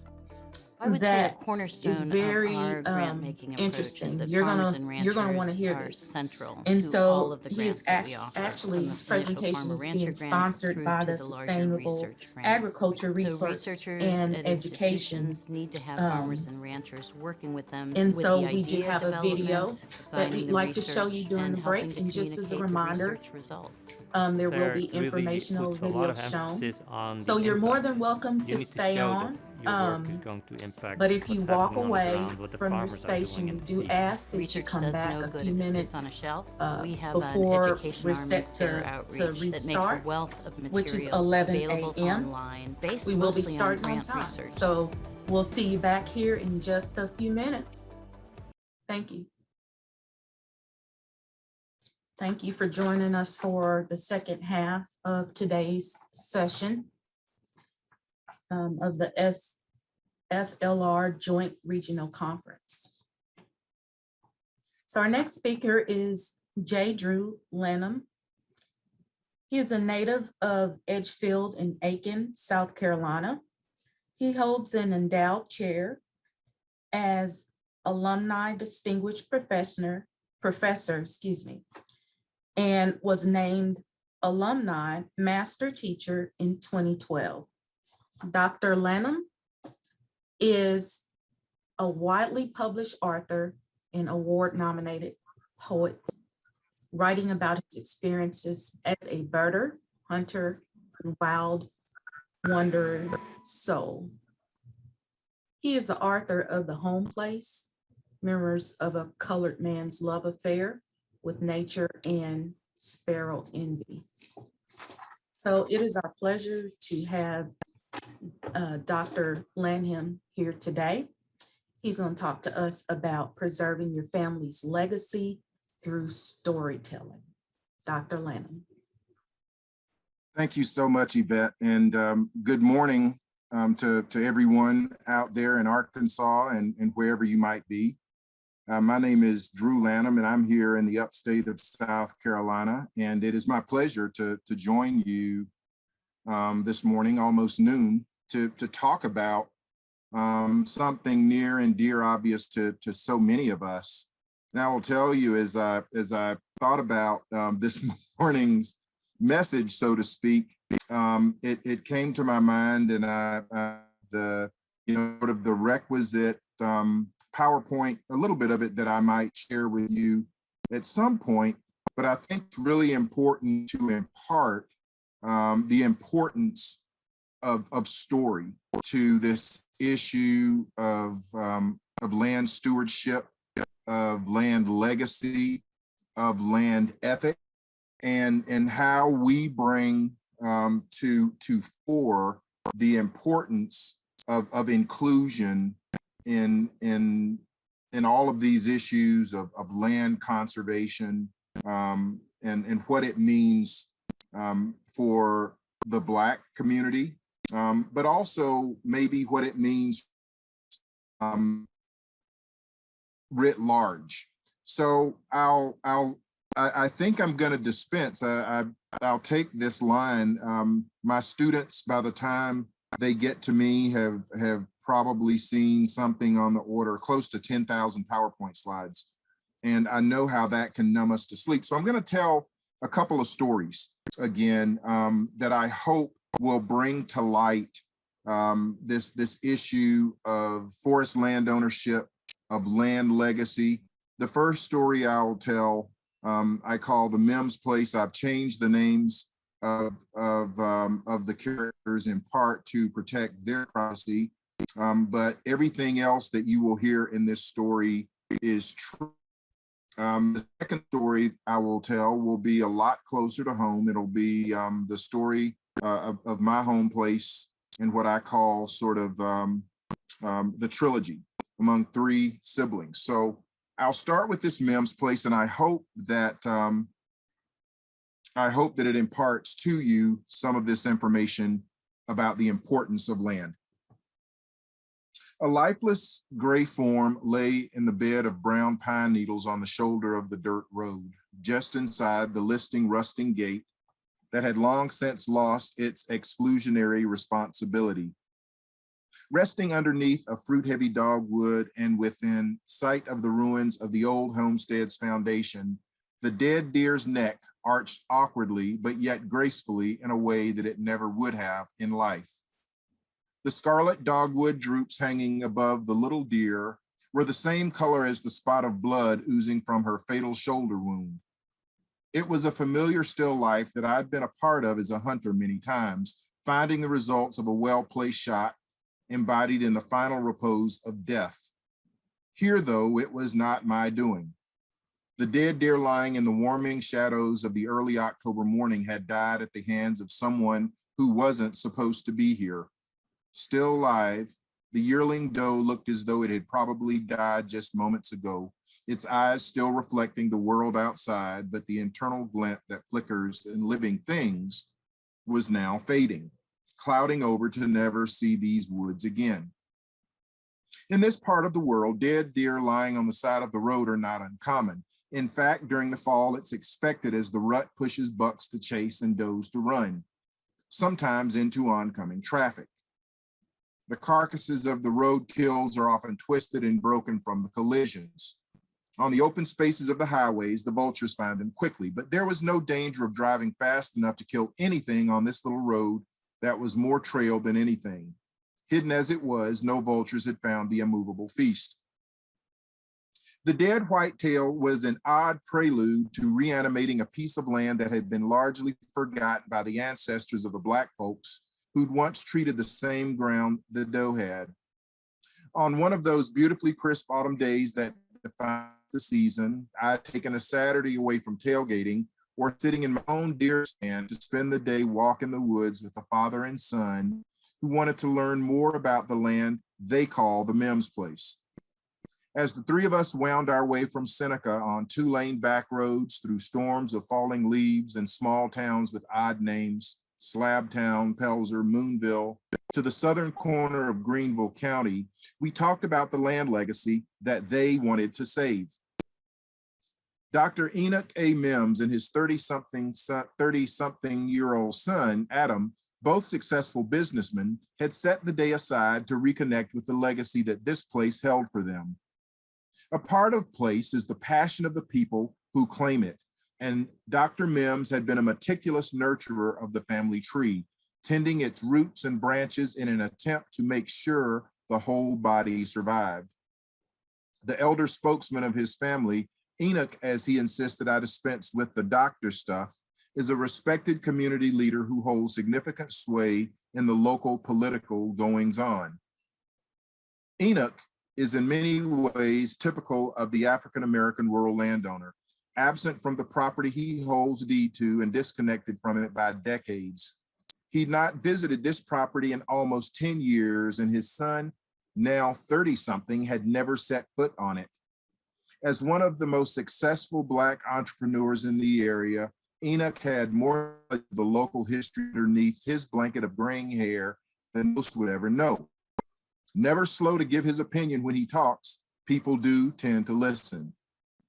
The Sims genes rung strong, and Adam seems a 30-plus-year-old reflection of his daddy, athletically built, humbly confident, decisive, and above all, proud. Both Sims men plied their personalities into profitable business ventures that had uplifted the community as well as made them money. Enoch navigated bank boards and backyard barbecues equally well, and with a style and wisdom to get things done. The wisdom Adam lacked as a result of his youth was well compensated for by an innate curiosity and intelligence that exhibited themselves as salvos of questions directed at me. Adam had learned business from his daddy and seemed that day no less eager to learn about his own family and the land that had grown them. On that day, with no agenda other than the visit and hopeful reconnection, we all seemed comfortable in our roles as blank slates, waiting to be filled by what the forest had to offer. As we rode along the winding back roads, scattering new fallen leaves in the wake of my speeding pickup, Enoch shared intricate and sometimes sensitive familial details that bore close listening. The intriguing stories of relatives, could-be relatives, and family associates who'd made him, Adam, and their family so successful did not grow simply from a single root. And so I chauffeured in silence and learned about his ancestors and how the land we were visiting had come under Mim's ownership in the late 1800s. Enoch talked about picking cotton and spending the day on a mule-drawn wagon to deliver it to the gin nearby. He remembered the places where Black folks went to school, shopped, and worshiped. He proudly and vividly spoke of the prosperity of the community's Black land ownership in the corners, those parcels of land possessed by a few families, the Smiths, the Jones, and his own, the Mims. In the process of recalling great-grandparents and aunts, third and fourth cousins, the deep roots and complex branching of the family tree was indicative of a strength and stewardship that had held a family together through some of the toughest times in our history: wars, depressions, racial oppression, and other strife. That this land had nurtured Enoch and ultimately his success was spellbinding to me. I listened. That the 100 or so acres we were visiting remained in his family's hands was a miracle in itself. Adam's endless inquiries helped me to understand the underlying complexities that caused families to lose touch with the land. The who's, the what's, the when's, the where's, and the how's of it all had become increasingly difficult to decipher as time and distance from the land dissolved many of the formerly strong connections. But at least now we were on the road, literally and figuratively, to maybe untangling a few of the knots. We found our way off the series of paved roads, past mobile homes and a curious assortment of fighting rooster farms, forlorn-looking dogs, Confederate flags, and on to a single-lane dirt track that snaked its way through a tunnel of lob and sweet gum. Ahead, Enoch had indicated that we should find a locked gate. Bouncing through mud holes and dodging branches, we drove until we could drive no further.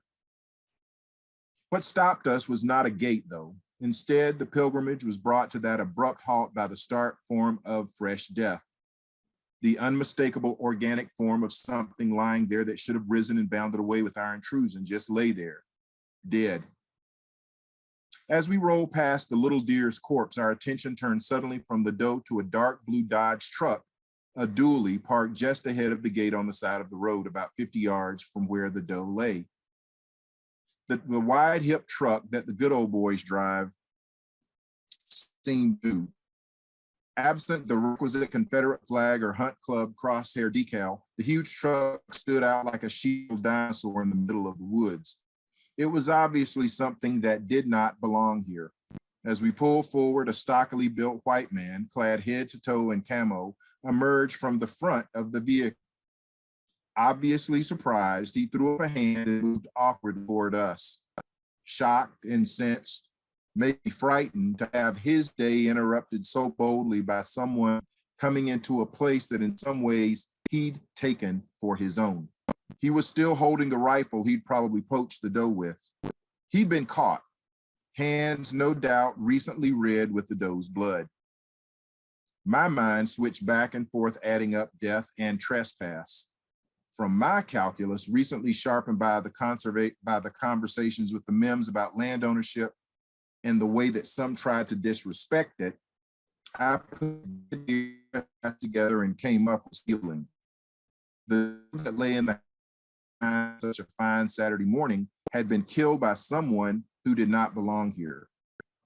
This guy, in my mind's eye, was a thief, not a hunter, not a killer, but an interloper whose disrespect for boundaries in life lay dead at the gate.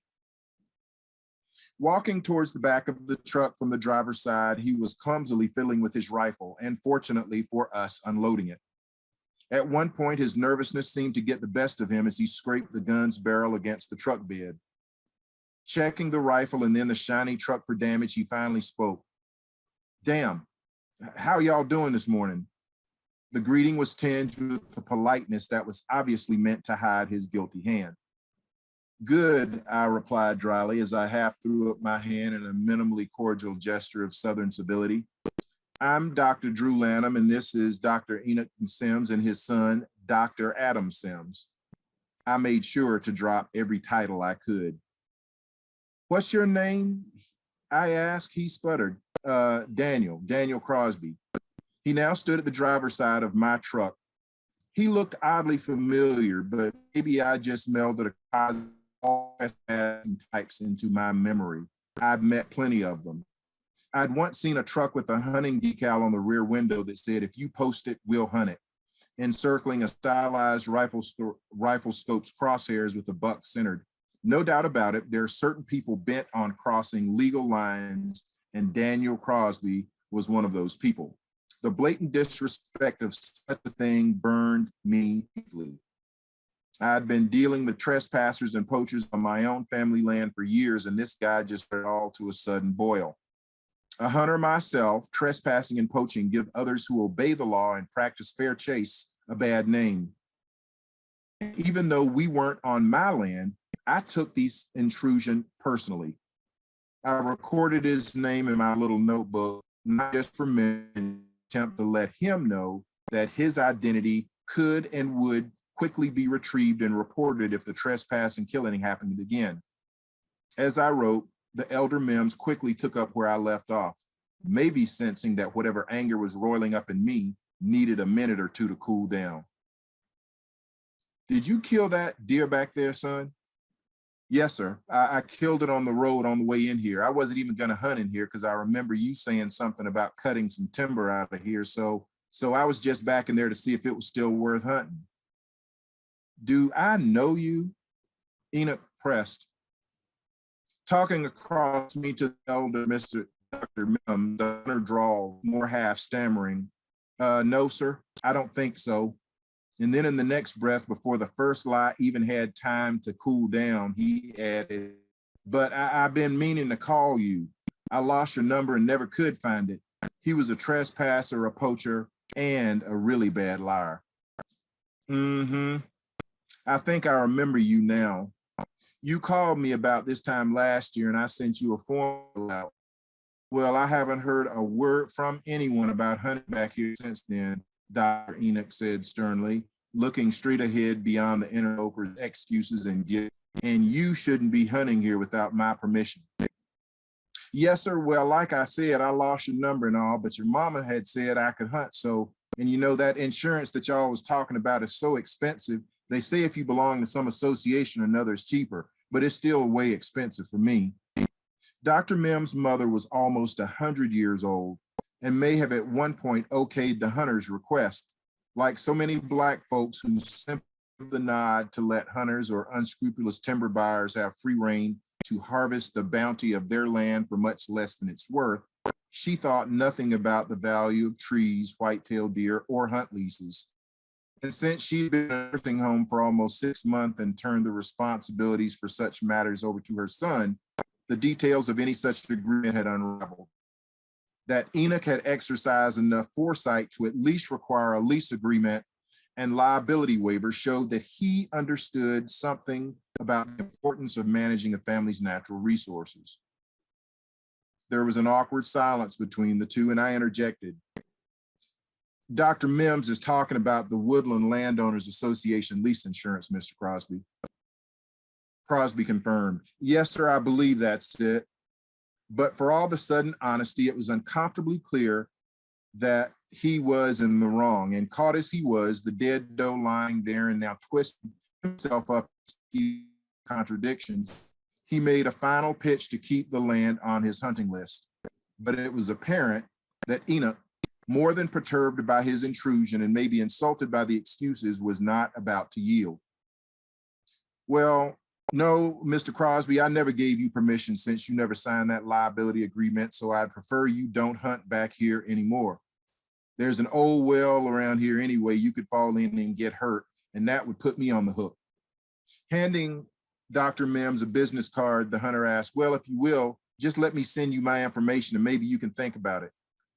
Dr. Sims took the card, half read it, put the evidence in his shirt pocket and said, Well, I'll be honest, we're moving in a different direction here. No hunting back here, you understand? This man here is Dr. Lanham. He's a wildlife professional and going to be looking out for our interests back here. So we'd appreciate it if you'd keep out. Get your deer and don't come back in here.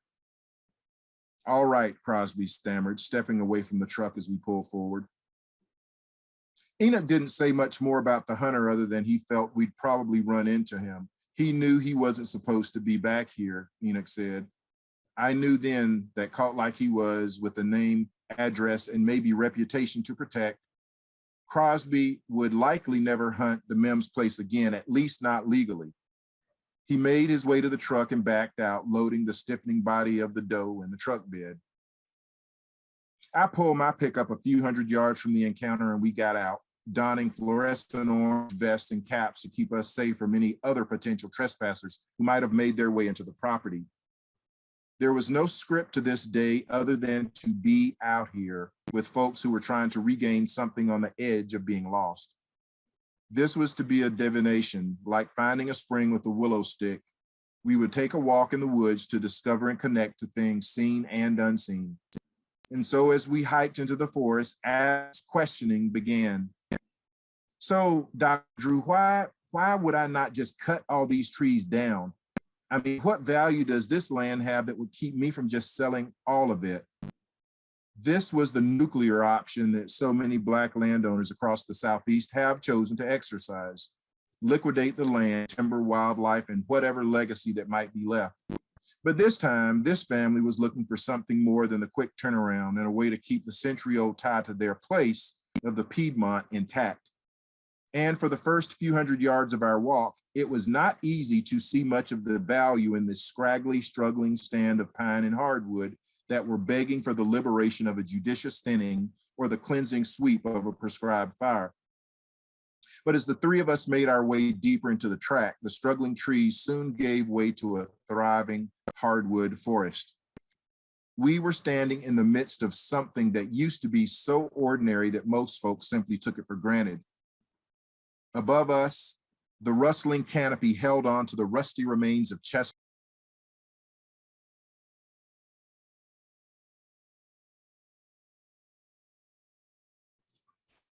Could you hold on just a second? You are muted. We don't want to miss any of your story. Okay. Hold on, you're muted again.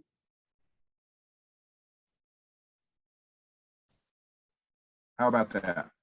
Yes, we can hear you. Better? All right. We were standing in the midst of something that used to be so ordinary that most folks simply took it for granted. Above us, the rustling canopy held on to the rusty remains of chestnut and white oaks, the saffron ellipses of pignut and mockernut hickories, and the scalloped scarlet leaves of southern red oak. Here and there, the occasional evergreen of shortleaf pine and eastern red cedars told the story of a forest that had been cared for in a very different way than the lob-dominated uplands that covered so much of the degraded southern Piedmont.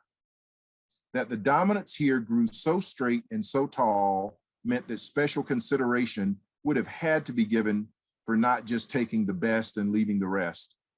A process called high grading, but rather the stewards of this land thought about leaving some of the best to foster future generations of trees.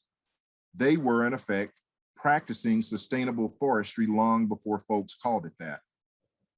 Well, I'd thought about it. You could do that, Adam. It's certainly an option. And while it will net you a lump sum, and who knows what that'll be if the markets continue to slide at that time, it'll be an option that does not allow you to sustainably maintain this land in a way that's going to give you financial return for years to come, and to keep this forest ecologically sound for your kids and your dad's grandkids. Adam asked several questions that I'm sure he knew the answer to, but wanted to see how I would respond. What do you mean when you say sustainable? I mean, why save this tree here over that tree over there? Well, think of it like this, I said. If we were to come in here and instead of taking everything out in an even age management operation, basically clear cutting, and instead we did a selective cut, took some trees and some others to grow and reproduce, then instead of another 80 or 100 years until another harvest, it might be 20 or 30. It can be something that you, your children, and folks generations onward maybe can reap the benefits from. Oh, okay. So that you would do in here. What kind of trees would you cut out of this area here? It began to feel a little like a silviculture quiz. Adam was truly asking all the right questions, and I was more than happy to try and answer what I knew. In hardwood stands like this, you would want to think about trying to maintain what's here, maybe the hickories, the beeches, and you can do that and still retain the character of the stand. What you need, I reiterated, is a registered forester to come in and do a cruise for you. That will give you a good estimate of what's in here by species and by volume. We walked and talked our way through the property, and with each question, both Adam and his daddy seemed to put another root or two down into the rich soil on which we were treading. Our walk took us rolling gently up and down through a beautiful fall forest. Here and there, rubs and scrapes made by white-tailed bucks marked the trail ahead. Leaves scratched up to expose the bug and acorn bounty underneath the litter were evidence that wild turkeys all around the land. Ahead of us, the trail dropped off more dramatically, and the view opened up into the most beautiful bottomland hardwood forest I'd ever seen. The trees were taller and straighter than most I'd seen in similar situations. Swamp chestnut oaks, tulip poplar, white oaks, shagbark hickory, and even a cherry bark or two stood like wooden colonnades guarding the river. Sycamores with their splotches of white, gray, and green leaned over the channel as if watching the water world on which they depended flow by. I was awestruck. "This is absolutely beautiful," I said. "It is that indeed," Enoch said. "It looks a lot like I remember." Adam had few words. His wow maybe said it all. I'm not sure a tree had ever been taken from this place. The girth of many indicated that perhaps they'd been here when the Mims signed their names on the deed over a century before. We poked about the bottom here and there, the foot-thick mattress of leaves rustling under our feet. The satisfying smell of decay and moldy soil told the story of a place that had seen little human disturbance. The river was feeding this place, nourishing it with alluvium and moisture to push the growth of things beyond that in the neighboring upland. All was not perfect, though. There were some signs of intrusion. Someone besides Crosby had been making regular forays onto the property by boat, leaving a tie-up rope near their pullout. We found a few old homemade deer stands on the way to the bottom that probably predated the most recent interlopers' transgressions. Privet, a biological invader with ecological intentions as devastating as any human, had made its invasive way into spots here and there, perhaps crowding out some of the native shrubs and herbs that belong. Acorns rained from the oaks. A blue-headed vireo sang a leftover song, and a pileated woodpecker pierced the waning morning with a call that told the wild world that we had come. I watched as he made his way across the like a slough where the reedy river spilled over in high water.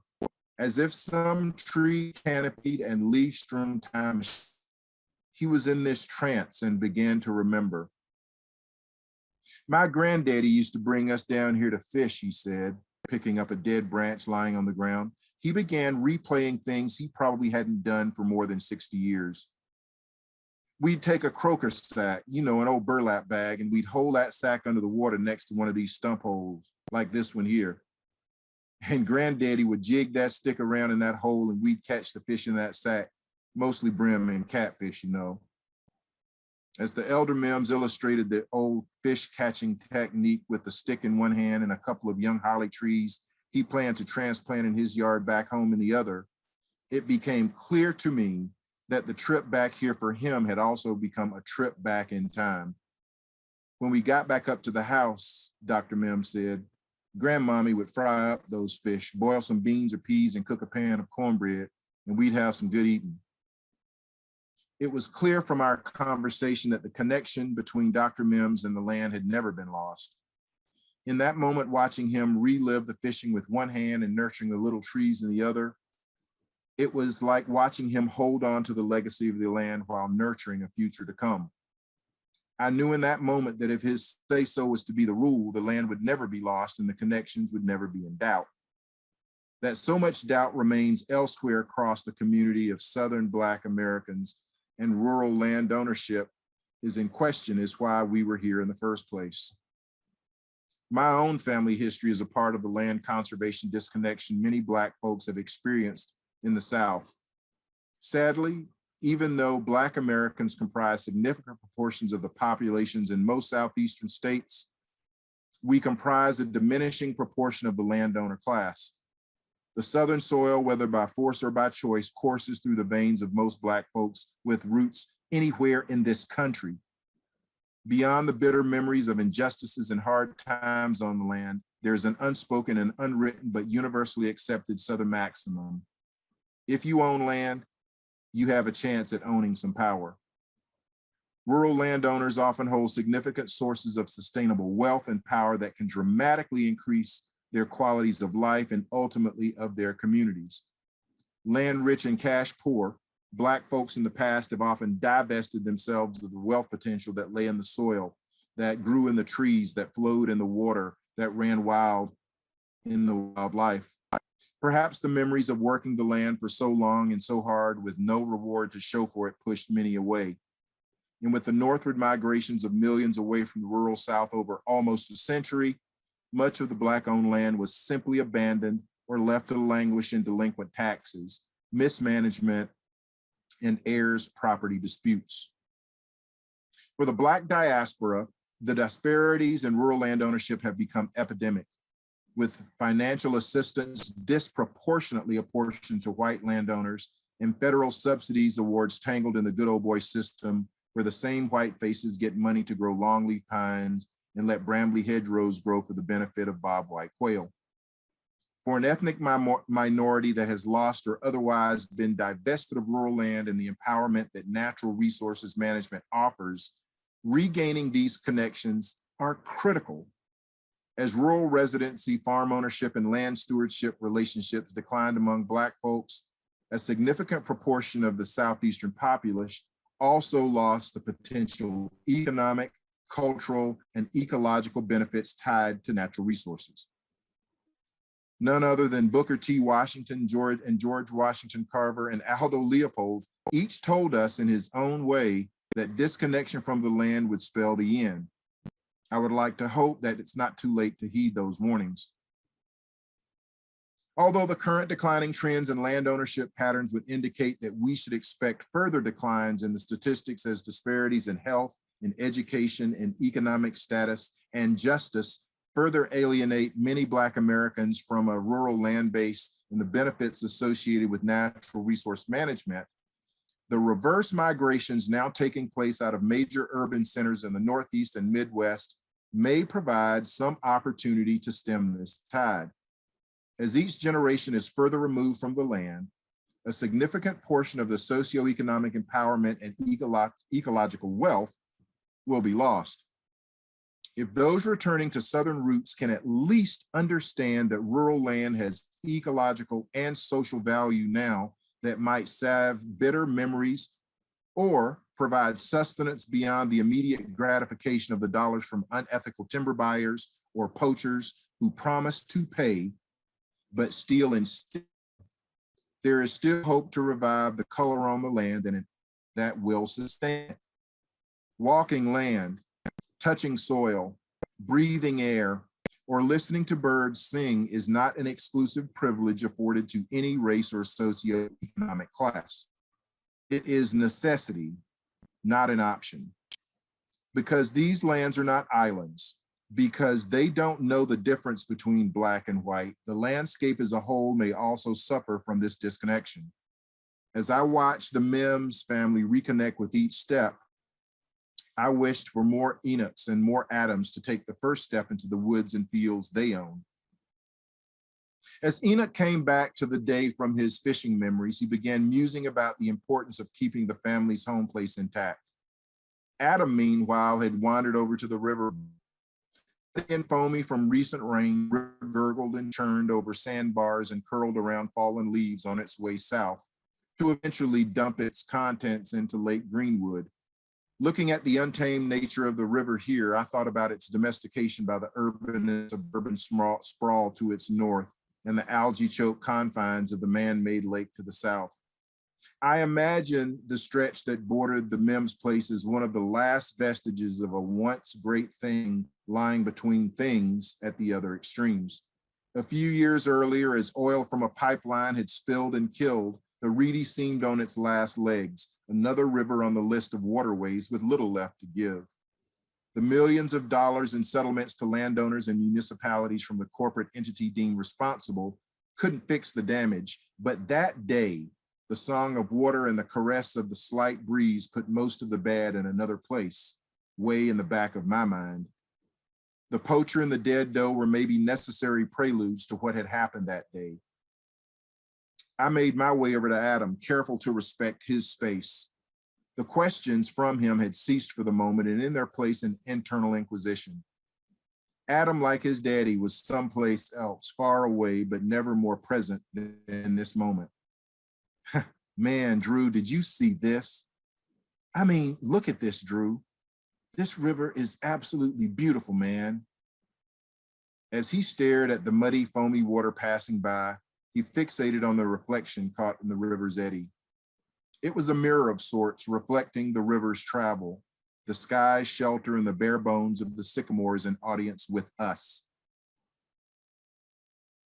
That reflection also caught the tear that was slowly drifting down the younger Mim's face.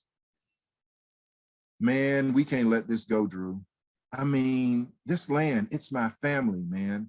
This river, these trees, this is amazing. Adam was seeing his land legacy for the first time ever. His father was seeing it again for the first time in more than half a century. Both were seeing it in a new light, and that meant a greater chance of it staying in the colored hands of the Mims. At this point, the three of us stood there staring across the Reedy River. Dr. Mims remembered. My granddaddy used to talk about the big old poplar trees that grew down here. They weren't good for much, and so he let them grow. There was a lot that Dr. Mims' ancestors had nurtured to live and let grow. The land was testament to that. The day had begun with a witness to a life stolen by someone who shouldn't have been there was ending with a recommitment to a landscape and lives by those that did belong. The Mims were rerooting themselves in the soil that had borne them as a family.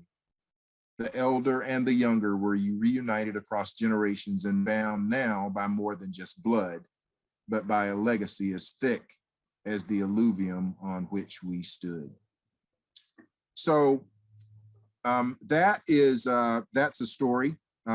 I call it sort of a consulting ecologist story, but just a few years ago, again, with different names, this was a Saturday that I had the privilege to spend with a man and his son on right at about 100 acres of land, which when we returned, I took the responsibility of drafting up an ecological management plan for wildlife and other resources. I'm not a registered forester, so legally I don't offer that kind of advice, but I try to offer advice in toto. I've done forest certification for the Forest Stewardship Council and Sustainable Forestry Initiative.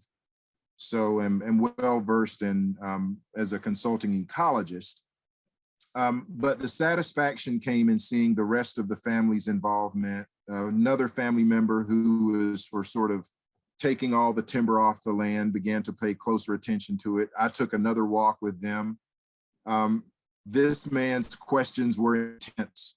A retired general colonel who had studied me like nobody else had ever studied me. And ask intense questions. He knew the questions that I should answer, and he knew the questions that I shouldn't answer and should defer to a consulting, to a registered forester. In the end, they ended up following a good portion of the recommendations that I'd made, especially for that bottomland, which was absolutely incredible. Ended up cutting a good portion of that upland, which needed to have a restart, and then made the decision to plant genetically improved pine, which is not cheap. But now that land has flourished. The family has made decisions that are carrying them forward. The land is still in their hands. I mentioned that I would tell, and maybe briefly, a story of my own family's land, roughly about 120 acres that used to be about 240. But my mom owning a third of it, my aunt Mose, now deceased, owning a third, and my uncle Johnny owning a third of it. And to see three siblings, you would think that they would be able, they're close, they love one another, that they would be able to come together on that 120 acres. But each of those three had very different ideas on how that land should be managed. And here I am with degrees in forestry and wildlife trying to, it was pretty easy to convince my mother. She let me take her 40 acres as a kind of an experiment in that first thin, mostly pulp, chip and saw, some poles, got it started. I asked my aunt to let me go at her portion, which was right next to my mother. She didn't want a tree touched. My uncle, meanwhile, had clear cut his to get into the nursery business. He married kind of late, plus age 50, and his then wife wanted to open a nursery in North Carolina. And so he liquidated his land mostly, about 200 acres of hardwood saw timber he sold. With the timber all standing on it. And then this piece of land he kept, he sold the timber off of it, clear cut it. Didn't have it reforested, and so it had grown up into what I call the deer bedroom. So there was nothing to really get off of his land. About 8-10 years later, went in for another thin. This time got a little more value off of my mother's land, about 1,000 more than that first cut. Her first cut, roughly around 20. That next cut, I got about 30 off of it. Hit things just right during the winter season when things were wet. This land happens to be high and dry. Had a consulting forester to come in and help me. Had the South Carolina Forestry Association help. And meanwhile, my Aunt Moselle still didn't want hers touched. Meanwhile, my Uncle Johnny was beginning to run into issues maritally. And I was beginning divorce proceedings and needed money. And so was asking me constantly what we could get from the land. And I told him, Uncle Johnny, you know, we wasn't reforested, there's not there. And at the time, the pellet market, there was no such thing. Come around another 10 years, my Uncle Johnny is I'm sending him what I can from my own bank account because there's nothing to be gained from his land. My Aunt Mose, who is taking care of him as my Uncle Johnny is buried, my Aunt Mose finds out that she has cancer. And I'm putting in another treatment, this time almost all poles, some saw timber, on my mother's property. My mother netted close to 50K off of her cut. My Aunt Mose at this point in time, because so much of the stand had been lost, insects had been lost, disease had been lost, ice storm, she finally needed to let me cut. And I netted her right around 30K off of it. My Uncle Johnny, meanwhile, had died destitute. I delivered the check to my Aunt Moselle in hospice. She died 2 days later. 3 siblings. And it's a hard story to tell. It's a hard story to tell. But there's power in our stories. And so I encourage you to tell your family your stories, your connections to the land, how you feel about it, maybe why you don't feel connected to it. You know, I'm having to have hard conversations with my 31-year-old daughter and my 28-year-old son. You know, I've got to make plans. I I want them to be involved in those plans. And if they don't want to be involved in those plans, then I have to think about, I'm already talking about conservation easements. I'm already looking at that kind of estate planning for them. So again, I want you to understand from me that as a professional, as someone who's been in this business at pretty high levels on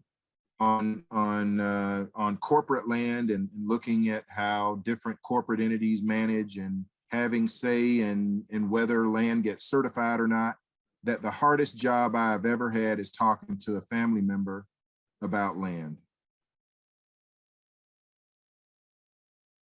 And in that difficulty, in those stories of how we deal with family and how we deal with our stories and land and what it means to be connected to land and disconnected from it, I always tell folks, when you look at a stump, look at those annual growth rings as an amortization schedule, but also look at that tree that's still standing as a family tree. And that tree that you see above ground is only there because of the roots below the ground. And so to think of your family as not just the branches of that tree, but the roots and the soil that nourish those roots and the water that nourish the growth of that tree, and the animals, the squirrels and the jays and the deer and the turkey that are responsible in many ways for that forest being what it is, all of that comes back into who we are. It comes back into who we are. So I'm grateful for this opportunity to talk to you about story and the importance of it. The PowerPoint that I was going to show you is going to show you the science that a former student of mine and now wonderful professional, Dr. Keenan J. Adams, who some of you know, is now in Puerto Rico on special detail with the Forest Service, to talk about the themes that emerge when you begin to talk to people about land, these themes of legacy, these themes of connection, these themes of land stewardship, those things that come out. There are all these stories out there about our connections to land that don't get told. And so I'd like to encourage you to tell them. There are going to be painful stories. There are going to be bitter stories of loss, but there are also going to be sweet stories of connection and reconnection. So as I look forward to getting back into the deer stand here in a couple of weeks, land is something that's important to me. And for every bit of venison that I take into my body, I think about that as land legacy that gets recycled through me. So for the opportunity to speak, Yvette, I'm looking forward to answering any questions, and beyond those questions or comments, looking forward to communicating with folks beyond. Thank you very much for the time. Thank you. There are several comments, and you may want to take a minute and look at all of the notes and that people are saying about you and your storytelling today.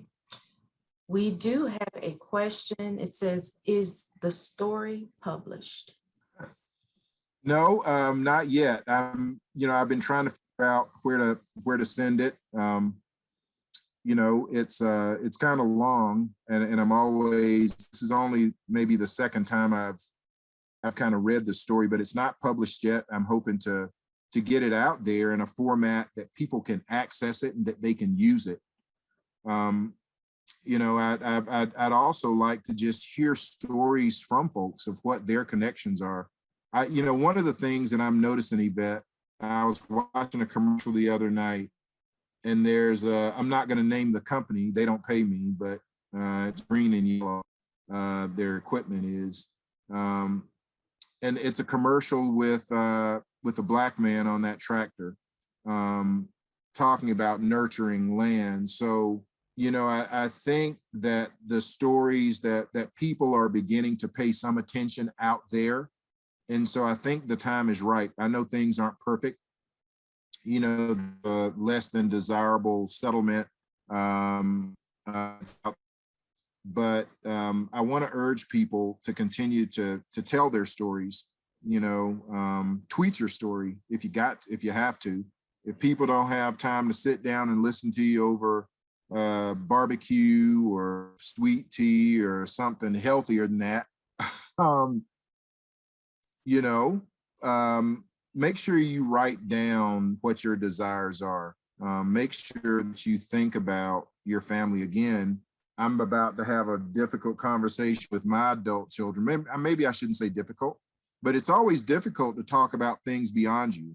And we got to talk about legacy. And legacy, by definition, means that you ain't going to be around, right? At some point, you'll be gone. And so you have to talk to those who are going to carry that legacy forward if you have the opportunity about how that happens. So I've had the chance to see others do it. I've had a chance to be in the midst, and I'm about to have some of those conversations myself. So I want to get it published somewhere soon. So if you have any ideas, Ebony, I see you out there, and Amadou, and I see so many friends, Sam and folks out there. If you have ideas, maybe where we should push a story like this, let me know. Okay, this isn't a question, but it's more so of a comment. It says unethical timber buyers. And Arkansas law for years has provided that a timber buyer would have to get consent from 60% of the owners of air property. But just a couple of years ago, Arkansas legislature lowered the percentage to 40% of the owners. And this was since the pass of the Uniform Partition of Air Property Act. And this just goes to show how we should be attentive to proposed legislation and advocate for the protection of air property. Yvette, let me comment on that, because that's a shame, first of all. But let me tell you, I've had calls from folks, and I'm sure there are people out there who calls or seen it. You come back to your truck, if you've been on a woods walk or a hunt, maybe there's a slip of paper under your windshield wiper, and it's got an offer on it.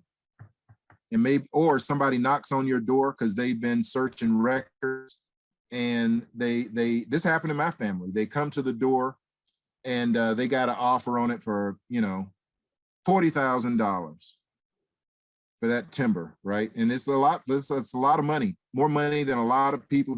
You know what? This can be. I can cut the check today. I've got copies of those kind of notes, more than one, that have been left on windshields. I tell my general experience. I don't have the science to back it up, but it almost always plays out once the consulting forester comes in, once they take bids, once the process goes through. It's usually about 25% of value of what you're being offered. So that $30,000 should be 120. And that they lowered the standards means that we have to heighten our awareness. So education, for like this, where we have the opportunity to meet and talk and people exchange stories. Exchanging stories helps you understand what to look out for, right? And you weed through all the data, and somebody says, yeah, I did have that under my windshield. Man, and they were offering me $50,000, and I was in a bind. I just went ahead and took it. Right? Yeah, it's so important for folks to get help when it comes to that type of large decision that's going to be made. I think that happens all over too. All over. We hear about it too, and it's sad, but thankfully we have meetings like this where we educate landowners that this is not the way to go. If you do want to sell timber, it's your decision, but get help, get some advice so that you have some education on how to do it, how to go about it before actually signing a contract. So there's another question here. It says, powerful story. Many families need to hear this. Do you do speaking engagements? I do. Just and Yvette has my email, so just give me a just give me a call or an email, and I'd be happy to talk to you. And again, I'll tell you, it's a great source of pride to be coming through Arkansas Pine Bluff. And, you know, our HBCUs have been getting much needed recognition as of late. So opportunities, I've worked with Alabama A&M, for example, and a lot of the folks down there and trying to get message out, for example, in Black. So, you know, when we think about, you know, television, I'm available to do that. So just get in contact with me, we can talk. Okay, so there are a lot of comments coming in, and we've got about, I guess, 5 minutes or so. So I'll try to get as many answered as possible. So I'm skimming through. Okay, it said, did your family probate the heir property, or was it a will left? Nope. You know, my family, you know, my dad died without a will, right? And I tell you, I can remember vividly the attorney who was coming to my dorm room, because my dad died in 81. I went to college in 83. And, you know, I remember selling off all the cows and all that sort of stuff. And I went to college assuming, you know, that I was going to eventually go back home to Edgefield, to the 200 or so acres that I grew up on. And I now own 7 acres of that land. I write about that in my book.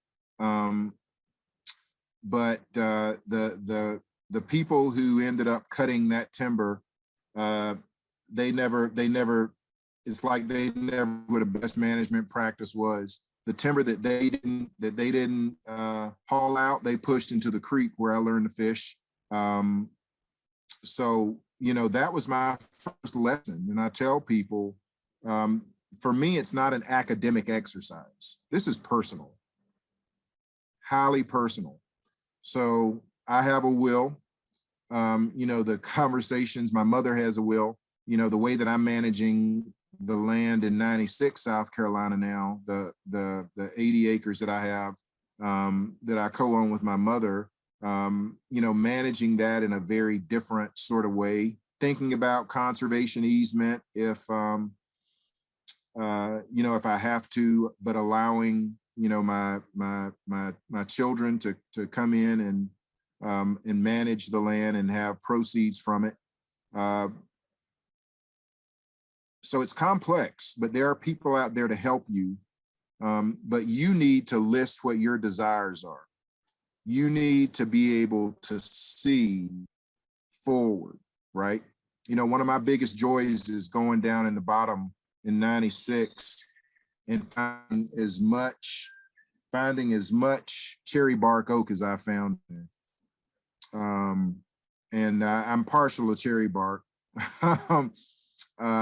I just am. I'm partial to a lot of trees.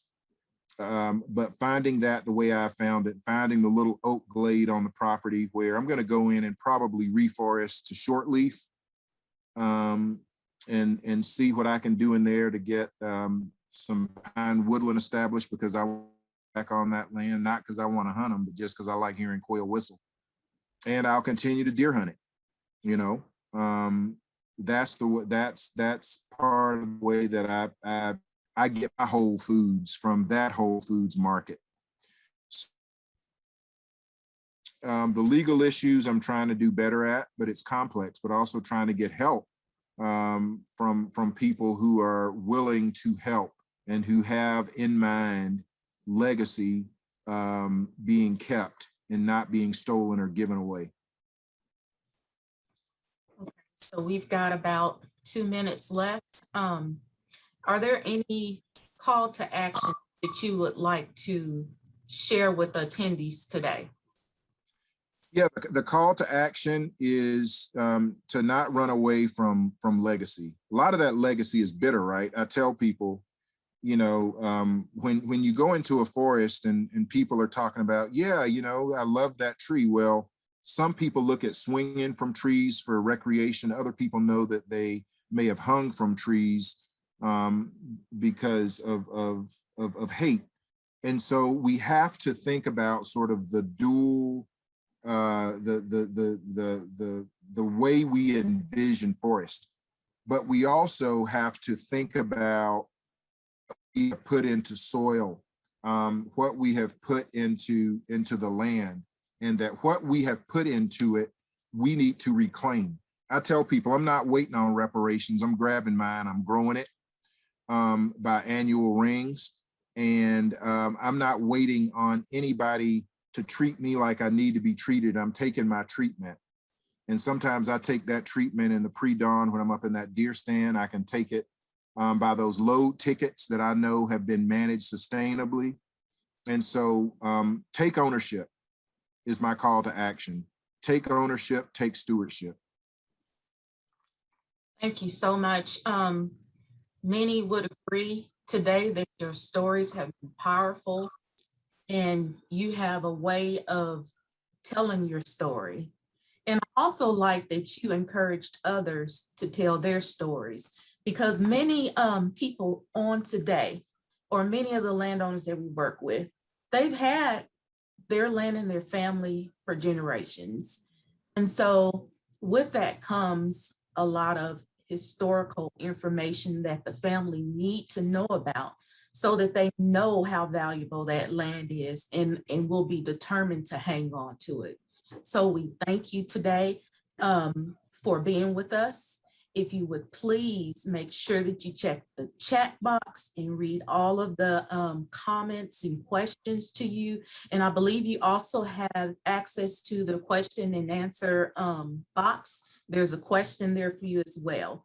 So we encourage you to stay on for the rest of the conference and interact with our attendees. So we appreciate your time today. Thank you so much, Yvette. Thank you for everybody attending out there. I look forward to talking to you. For all the folks out there, names I see, it's good to see y'all even virtually, and look forward to the time when we can gather again face to face. Okay, so next up we have State Representative James White. He is a native Texan born in Houston.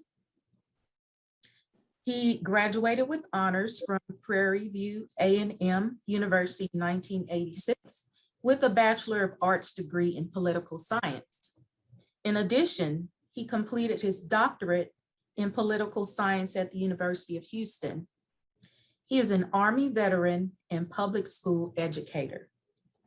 Representative White has been a strong advocate for the residents of District 19 and is committed to ensuring the people of Hardin, Jasper, Newton, Polk, and Tyler counties are well represented in the state legislature.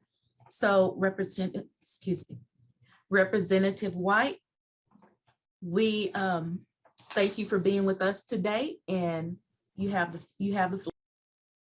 Thank you so much, Yvette. And I want to let you know that this has been just a phenomenal program.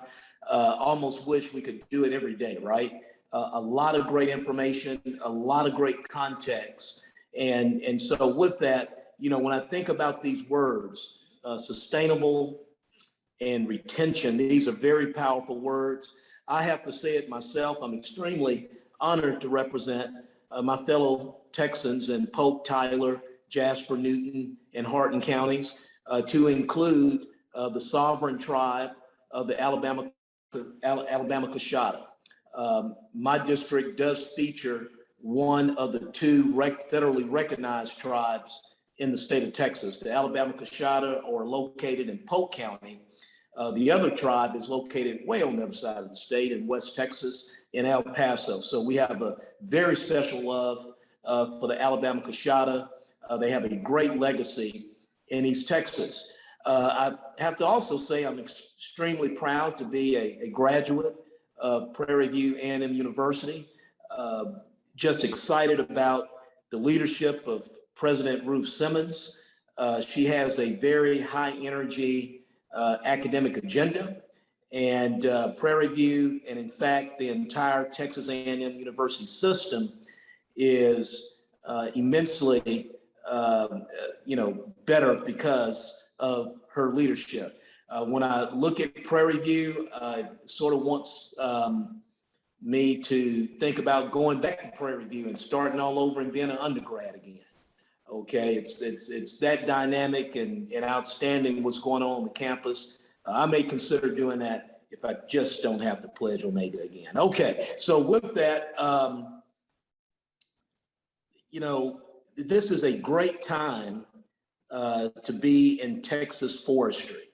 And it provides us some phenomenal opportunities to leverage this multi-billion-dollar industry in Texas to enhance our property rights and sustain our property ownership, retain our property ownership, and take advantage of some enhancing our family prosperity and posterity. So, Yvette, I'm going to tell you, we are on the House floor today, considering legislation in a special session. So I will probably lean more on my old infantry officer techniques of briefing. I'll be brief. Hopefully I can be bold and providing for questions or comments that folks want me to consider, I will be gone. Okay, so thank y'all so very much for having me. Before I get into the corpus of our discussion about sustainment and retention as it relates to forestry and property ownership, I would be remiss if I do not address another sustainment and retention issue, which relates to forestry, at least tangentially. My counties, Polk, Tyler, Jasper, Newton, Hardin counties, these are counties right smack in the middle of what we call the East Texas, Southeast United States Timber Belt.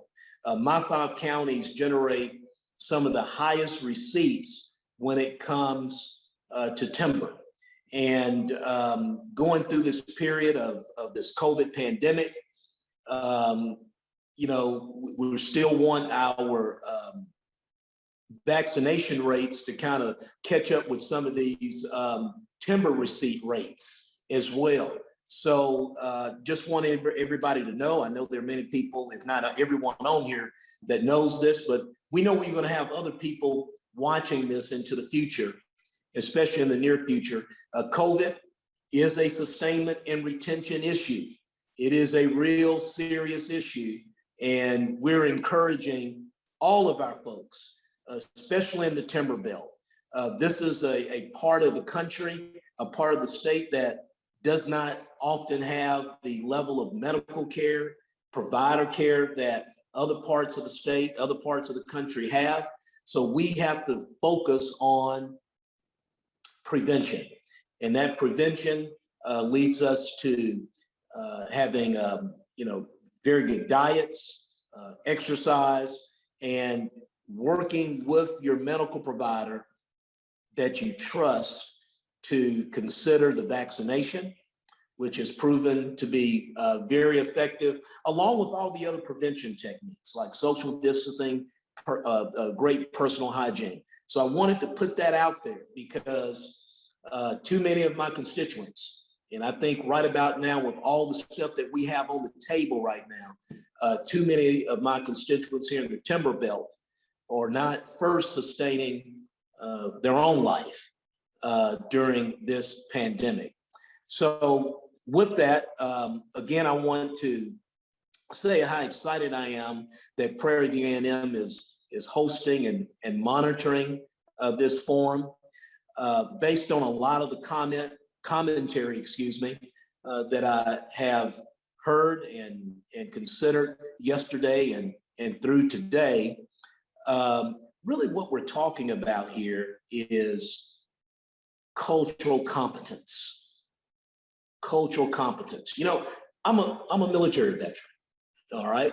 And other veterans that have returned from conflicts, they're probably challenged by these wounds that you don't see outwardly, maybe PTS or other scenarios. Sometimes to get a veteran engaged about different rehabilitation programs, sometimes it takes another veteran to do that. You know, it's cultural competence. So I hope to continue working with Prairie View A&M University and Texas Southern University as well, because these two universities, I think, are very underutilized in what they can deliver, especially to the state of Texas, in the terms of cultural competence. When you look at Texas Southern University, I believe we had one of our speakers this morning, her law degree. She earned her law degree from Texas Southern University. And then when you look at the agricultural competencies that Prairie View A&M brings to the table, when you put those two competencies together, the legal competency from Texas Southern University, the agricultural competency from Prairie View A&M University, you have this unique cultural competence that can go into some regions of the state and talk about these very important, and I would say very sensitive issues. Let me give you some context on that. Being in Southeast Texas, in rural Deep East Texas, and we do get hit a lot by tropical storms and hurricanes, and then comes the aftermath, the rebuilding, the reconstruction of these communities. And this is why I think this forum today, and these forums always are so important, because when my legislative office is helping my constituents, and particularly Black brothers and sisters, but when we're helping our constituents navigate and get the equal treatment they deserve from these disaster organizations and agencies of the federal and state governments, usually what we run into are these issues of property heirship. So we have a situation here where a member of the family is living on the property. They're paying the property taxes, they're maintaining the property, they're doing everything that you're supposed to do. And then when it's time to work with them, to get them the resources that they deserve to rebuild after one of these terrible storms, we run into titling and deed issues. And so far, we have been very grateful to work with other stakeholders like Catholic Charities, legal aid that will come into some of these communities and assist with this. But ideally, and I think the purpose, at least one of the purposes of this forum is, we want to try to take care of these issues before they happen. So we do this a lot as legislators. We come out with ideas and kind of throw them out there and hope someone catches them like a football and scores a touchdown. But here's the point I'm getting at on the cultural competencies. I hope very soon we can continue to see a scenario where we can start leveraging that legal competency of Texas Southern University, the agricultural rural competency of Prairie View A&M University, and we can come into these communities as a package and help our citizens know how to navigate the legal system and curing their deeds and getting their deeds and their titles updated. You know, the last speaker brought up a good point. You know, from people's perspective, when they see trees, okay, they could see money, they could see leisure and recreation. They could also see some other issues from back in the day of people swinging from trees. But you know, it's the same situation. And what I'm talking about here is that in many instances, too many people, the first time they have to run into a lawyer or deal with the law, deal with courts, deal with the legal process, it may be involved in a very coercive environment known as the criminal justice system. So it's important to leverage the competencies of Texas Southern University and Prairie View A&M University. And we get these cultural competencies where we can come into these communities and help the individuals be able to leverage their property ownership, that asset, they're able to leverage that into prosperity and posterity. Let me talk about a few of the opportunities in Texas timber. Obviously, you know, our soft pine is very sought after for building materials and other uses, but we're also seeing some other opportunities come on board, and these other opportunities obviously will increase demand over time and hopefully increase the stumpage prices for our landowners in the future. So let me just throw a few of those out. I think in the next few years, we will see a situation where we will encourage, you know, some people like to use the word subsidize, okay? But we will encourage more tree planting, more timber development in order to leverage that to achieve carbon neutrality in our climate. You know, everybody has their, I guess, their theory about climate and climate change. Look, we know climate changes, okay? We know things that we do on Earth can impact our land, it can impact our environment, it can impact our climate. To what extent? That always ends up being a very vigorous discussion in the scientific community, but we know there's some impact. So we can see some opportunities there for carbon neutrality and counting our timber planting and stumpage toward carbon neutrality. Something that I'm seeing a lot in my district is how can we use this renewable source, this renewable fuel source, wood, timber, how we can use that renewable fuel source, again, achieving carbon neutrality, but using it as one of a suite of options for energy sources, energy generation. Obviously, we have natural gas. Obviously, we have nuclear. Obviously, we have hydro, solar, wind.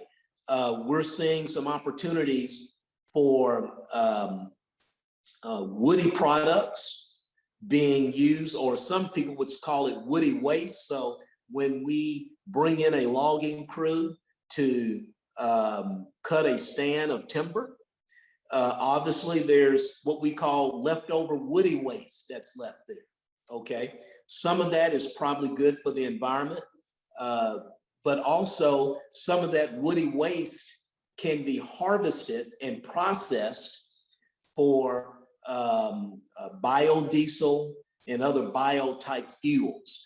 Again, offering another source of income for our timber producers, for our landowners. So for the next remaining few minutes, I just want to focus on some of the stuff that I take advantage of. I'm a rancher. I have a small ranchette. I also have marketable timber, okay? When we're talking about retaining and sustaining, you know, I'm also, like I said, I'm also a former school teacher. I'm also a former high school football and basketball coach. You know, when we talk about the rules of the game, the rules can obviously govern you while you're playing the game.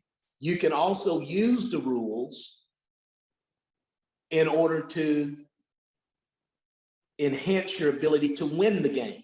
So when we look at this issue of sustainability, retention of land, let's look at the rules of the tax policy, especially here in Texas, the tax policy. So look at it this way. You have an acre that is valued somewhere in East Texas. That acre could be valued anywhere from $8,000 to $9,000 on up. If we use the rules, there's a potential for that $8,000 to $9,000 valuation that's showing up in your property taxes, that's obviously impacting your family's ability to sustain and retain. You can use the tax policy to drastically reduce that valuation on that acreage for your property taxes. So it's called the timber ag exemption. Okay, so you're talking about an $8,000 or $9,000 valuation, drastically reduced to maybe a couple of $100. Now, how do we have to do that? Again, having a relationship with your appraisal office, knowing the rules of what is considered, what size of property can be considered for a timber stand, so you can take advantage of that tax consideration. Now, here's something a lot of folks don't know here in Texas. So you'll have the appraisal district, right? But with that appraisal district, you have a voluntary group of individuals that form what we call the Ag Tax Appraisal or the Ag Appraisal Committee in your county.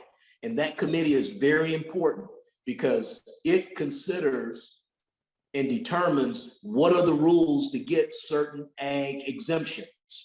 So in some counties, you may have to have, acres of at least 10 to get a timber exemption.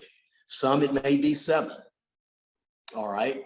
All of that is decided with that county ag appraisal committee. So, have a great relationship, get into that appraisal office, talk to that chief appraiser, determine what type of ag exemptions, in particular here, what type of timber exemptions that you are afforded. Now, if you are eligible for that exemption, here's another piece of this.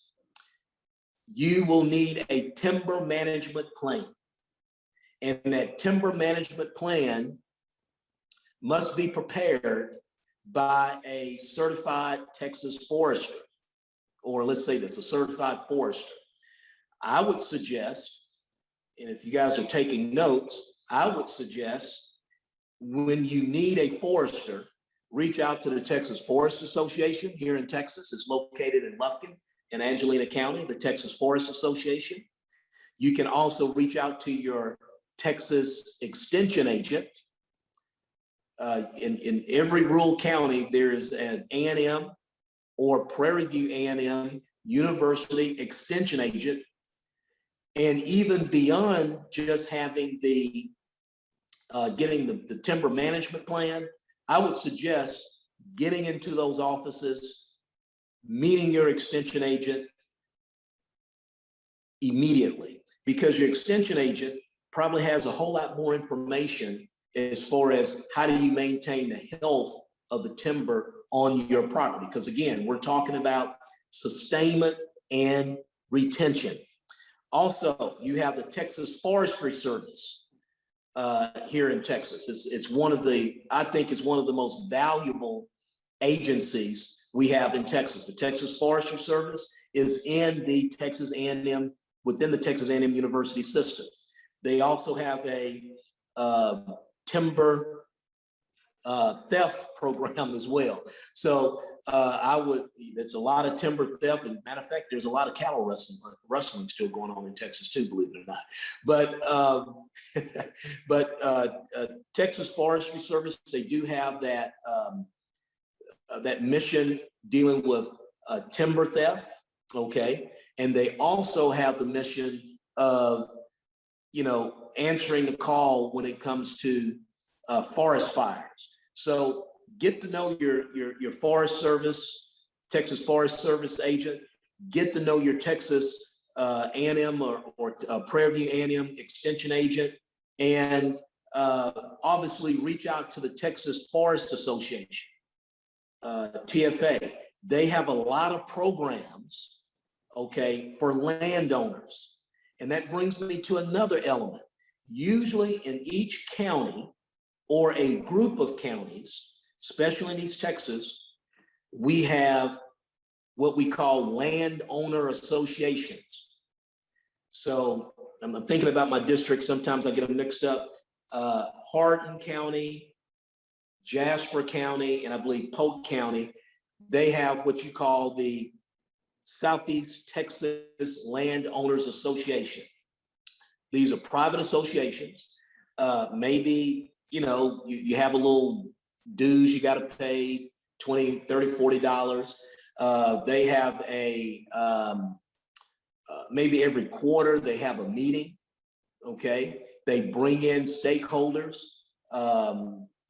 in the meeting, maybe from the Forest Service, maybe from the Extension Agent Service, maybe from different stakeholders that need woody products, okay? And these landowner associations are very critical in providing information to their members and just helping you navigate the process from the appraisal office and so forth. Let me go back up to tax policy. I forgot one part of tax policy, sales tax, okay? So when you buy different products, when you buy different items for your timber management process, okay? And you go to the feed store, you go to the hardware store, by registering with the Texas Comptroller, you can get a sales tax exemption because you're in agriculture now. And those of us that are in agriculture, like myself, we get these exemptions on our sales tax. So we are not, as long as we're purchasing items, dealing with our ag operation, you get that consideration on your sales tax. Here's another neat thing is diversification of how you sustain and retain your land in relative to timber. So the Texas Department of Texas Parks and Wildlife Department, they have what we call a Managed Land Deer Program, MLDP. I don't know how many people have heard of that. But this is a situation where if you partner with the Texas Parks and Wildlife Department, as far as retaining and sustaining your land for habitat, you're provided a broader level of consideration as far as the deer season, for example. And depending on the size of your tract of land, you could also get some type of, income earning diversity by having people lease your land to come hunt on your land and take advantage of this Managed Land Deer Program. Because at the end of the day, part of retaining and sustaining is being able to generate income, residual or real, right? Okay, get that tax incidence down. Okay, so you're able to transfer these properties to your posterity. So let me give you a real quick idea of what I'm talking about. I have a constituent or constituents, they will invest in a tract of land, develop that timber, and and when they start the timber development, they'll start it when their kids are infants. And by the time it comes around for them to be able to go to college, they harvest that timber, and that's part of, they'll tell you, hey, Rep, that's my children's college scholarship right there, okay? And maybe their grandchildren's scholarship, okay? And then guess what? This particular constituent, he had at least one child to go to Stephen F. Austin and major in what? Forestry, to start that family process of sustaining and retaining that land for the next generation. So in closing, I just want to leave you with this.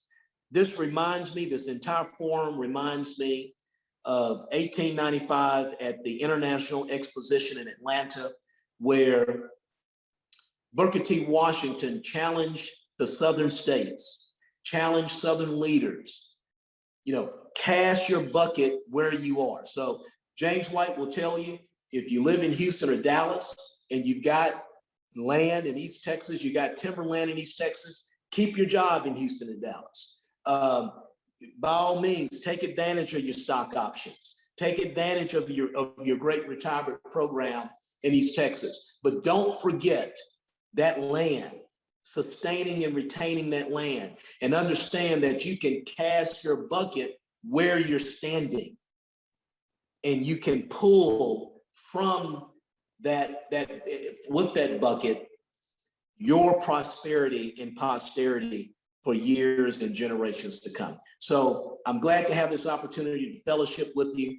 I don't know if I do have time for a few questions, but definitely may God keep you and be always with you. And through you, God will continue to bless the great state of Texas. Thank you. If you have any questions for Representative White, please put them in the chat. Right now, I'm not seeing any. So if you're able to hang on for just a few minutes after your session to check the chat box to see if anyone typed something in, we'd appreciate it. Thank you. Thank you all so much. Y'all are great. I'm extremely proud of the work you're doing. I know I have one friend here, Ike. He does great work out in East Texas. Again, God bless you, and through you, God will continue to bless our great state of Texas. All right. Well, we know your time is very valuable, and we appreciate you being with us today. Yes, got to get back down. We got a lot of crazy bills we got to kill today. Okay. Right. Okay, so I would like to check and see if Representative Westermann is on.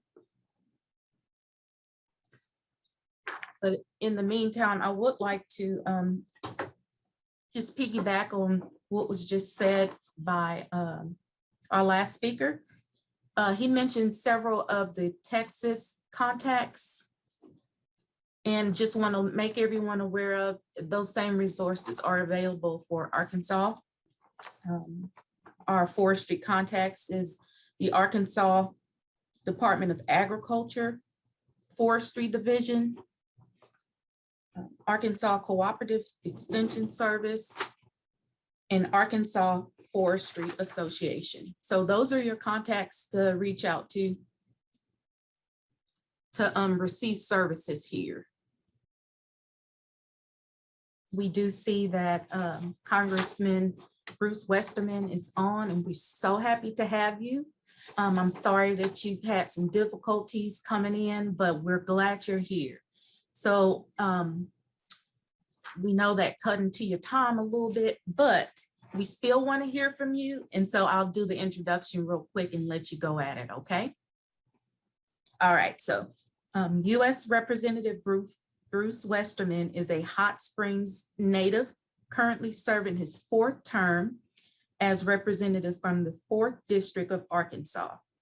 Westermann serves on the Committee of Transportation and Infrastructure and as a ranking member of the Committee on Natural Resources. Also serves on the Minority Whip team under the leadership of House Minority Whip Steve Scalzi. A graduate of the University of Arkansas with a Bachelor of Science degree in Biological and Agricultural Engineering in 1990. Westermann is also a graduate of Yale University, earning a Master's of Forestry degree in 2001. Again, thank you for being here, and you can go ahead and begin your presentation. Okay, so can you unmute? Okay. There we go. All right. Well, thank you so much, and I apologize for the tardiness. We've been frantically trying to get on the Zoom, but the links weren't working for us. But I'm always excited to get to talk to groups about the importance of forestry, and particularly with you all about the importance of private property rights and land ownership and how that plays into sustainable forestry. It's really the underpinning of our free market system here in the United States. And really applaud the work that's being done through the SFLR program to make sure that these property deeds are correct and that the ownerships are worked out so that people can manage those forest lands and manage them sustainably going forward. I get asked a lot to talk about trees because I'm the only licensed forester in Congress. I love to work on these types of issues, and all of our forests, whether they're private or public forest lands, play an important role in us having a clean, healthy, and safe environment. We all know that trees are, as Teddy Roosevelt said, the lungs of the earth. They breathe in carbon dioxide and breathe out oxygen, but they're also critical in protecting watersheds. And they're also critical in providing wildlife habitat, providing recreational opportunities, and also they're very important in providing the backbone of many rural economies. So the work that you are doing is very important, and our forests are going to continue to play a more important role as we go forward, especially private working forest. If you look at where most of the forest products come from, they are produced off of private working forest, which also can meet all those other objectives of providing clean air, clean water, wildlife habitat, and recreational opportunities, while providing that source that's so important to so many rural areas like where I represent in the 4th District of Arkansas. You know, in Arkansas, we have a tremendous amount of forest land in all different kinds of ownerships. And I always like to brag about our state, but it's much like many of the states in the Southern Pine Belt, is that we last year grew 44 million tons of wood. We harvested 24 million tons. So that means that the forest of Arkansas had a net growth of 20 million tons while supporting thousands of jobs, playing an important role, adding billions of dollars to our state's economy and adding many of those much needed rural jobs. That wouldn't be possible without a lot of private landowners. Small landowners up to large industrial landowners are critical in providing that fiber to produce the inputs into those manufacturing processes. We're seeing more and more uses for wood. Walmart here in the state of Arkansas has announced they're going to build their new corporate headquarters out of wood produced sustainably by forest in Arkansas. That's a huge deal, in my opinion, that a company like Walmart sees the benefits of building with wood, how that wood stores the carbon that's in it, which, by the way, is about 50% of the weight of the wood is all carbon. And that carbon will be stored for the life of the building. Plus, it makes a great working environment, makes beautiful structures, and it's supporting local rural jobs at the same time that it's building a corporate headquarters for one of the biggest companies in the world. I think we will see more and more uses for wood going forward. One of the things that I'm really excited about is how do we make use of lower value wood. If we look at our public lands and private lands across the country, there's a lot of non-merchantable small wood that needs to be thinned off to make the forest more resilient, especially fire prone in the West. Biochar is one of those products that can be made from low value wood, and it's why in the Trillion Trees Act and in the Resilient Federal Forest Act, we have provisions in there to do biochar demonstration projects. If you're not familiar with biochar, it's basically a process of making charcoal out of wood that you can vary that process to get different degrees of char.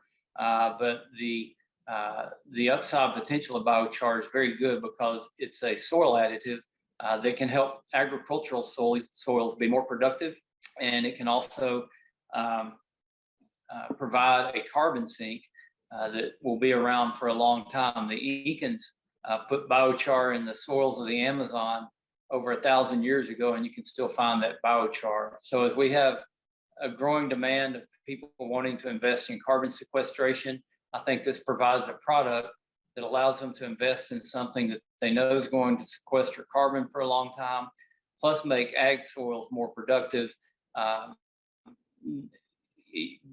For one thing, for water retention and water uptake capacity, for plants, which is going to be even more critical as we see more and more droughts across the country.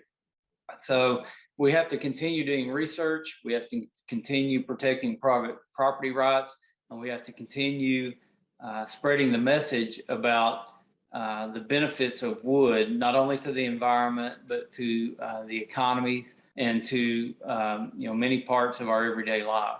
So again, I apologize for rushing through that, but I got a late start and wanted to get a few words in and tell you again, say thank you to Prairie View and to UAPB, which is in my district. I'm proud to represent the Golden Lions, and appreciate all the good work that you all are doing, and for everybody else that's involved in this call.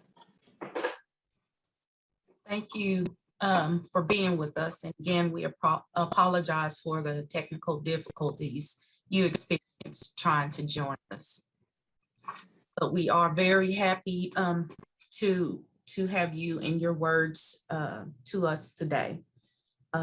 We know you're busy as well, so we appreciate and value your time. Well, thank you very much. And if I can ever help, or my office can ever help, we're open and willing to do that. So be sure and reach out and let us know. And thank you, great work you're doing with the SFLR program. That's so important. It's something I wasn't even aware of until a couple of years ago when some constituents came by my office and informed me of it. And I was shocked to find out the issues that are faced there. So that and sustainable forestry, I think we got a bright future ahead. Yeah, I know that you've been very, that you've had a hand in working with the Forestry Division, which is formerly the Arkansas Forestry Commission. I come from the Arkansas Forestry Commission. And so that I know that you've been involved with the Arkansas Department of Agriculture and Forestry, our state forester, Joe Fox. But I know that you all have a good working relationship that he appreciates for us, which you continue to do for us, and which you continue to do so. Well, and thank you, and thanks for all that you all have done. I am going to have to jump off and get on another Zoom. I hope it logs in this time. Okay. All right. Thank you. Take care. Thank you. I'll begin the introduction. Congresswoman Shelia Jackson Lee is an influential and forceful voice in Washington. She is serving her 13th term as a member of the United States House of Representatives. She represents the 18th Congressional District of Texas. Considered as the voice of reason, she is dedicated to upholding the constitutional rights of all people. She sits on 3 congressional committees and was named by Congressional Quarterly as one of the 50 most effective members of Congress. And the U.S. News and World Report named her as one of the 10 most influential legislators in the U.S. House of Representatives. Congresswoman Shelia Jackson Lee earned a bachelor's in political science from Yale University with honors in the first graduating class, including females, followed by a Juris Doctorate from the University of Virginia Law School. So at this time, we would like to warmly welcome Congresswoman Shelia Lee Jackson. Shelia Jackson Lee, my apologies. Okay, so she is not on as of yet. So we'll just give her a few minutes. That's fine. Hey, things happen, right? You can only plan so much. And so you just have to work with it, right? So that's what we're gonna do. We're gonna work with it. And so we're gonna give her some time to come in because we do want to hear from her. I know I look forward to hearing from her. And so I'll just be watching for her to join. And when she does, then we'll just pick it up from there. So in the meanwhile, I like to give people their flowers while they're alive. If they're doing a good job with something, then I think that they should be recognized for that. And I don't think that there's enough of that. And so, like I mentioned earlier this morning, that the SFLR Planning Committee has put in a lot of time and a lot of effort towards making this conference a success. And so I want to personally recognize each member of that team. Tucker Wilson, and please forgive me because I'm going off of my emails here. I didn't have a list of everyone's names, but okay, so Miss Tucker Wilson, Keisha Henry, Rosina Tony, Alicia Dorn, Dr. Bunch, Candy Williams, Elliot Washington, Brandon Hawkins, Dee Archer, Carrie Poole, Karen Lee, Dr. English, Justin Mallet, Joe Friend, Charlie Williams, Lavelle Foote, Mike Mills, Tinywood Small Farmers and Ranchers, Landowners, and Kristy Landry. And also, I don't think I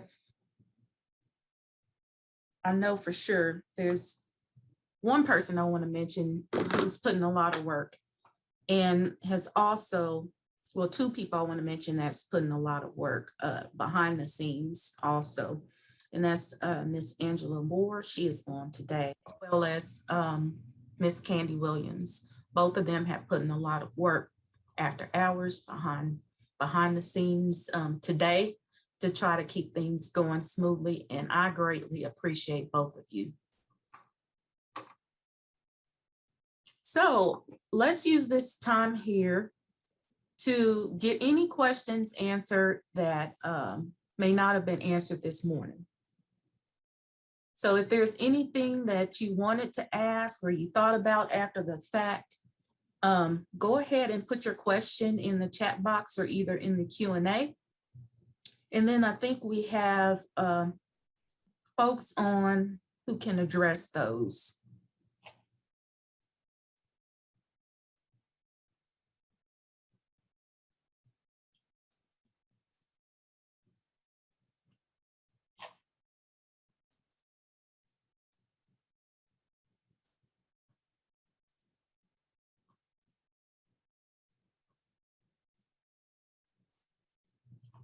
I hope everyone has been enjoying the conference so far.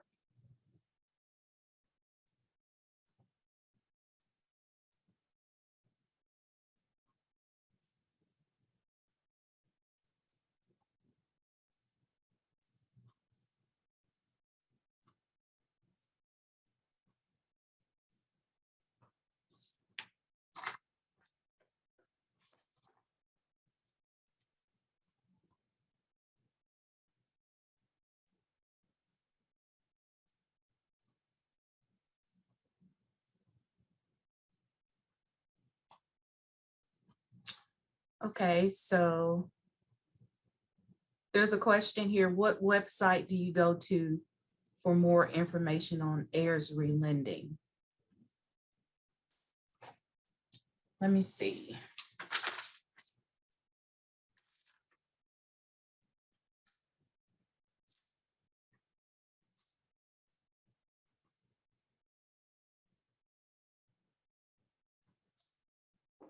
Okay, so you may start with the Farm Service Agency website.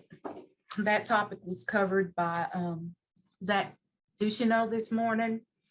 And so he is also given his contact information.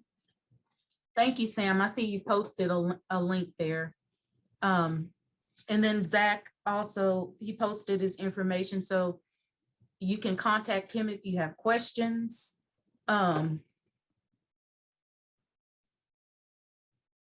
If you need his information, I've got his email address here, and I believe it's still in the chat, but just for reference, because we have time, is zach.ducheneaux@usda.gov. Thank you for your question.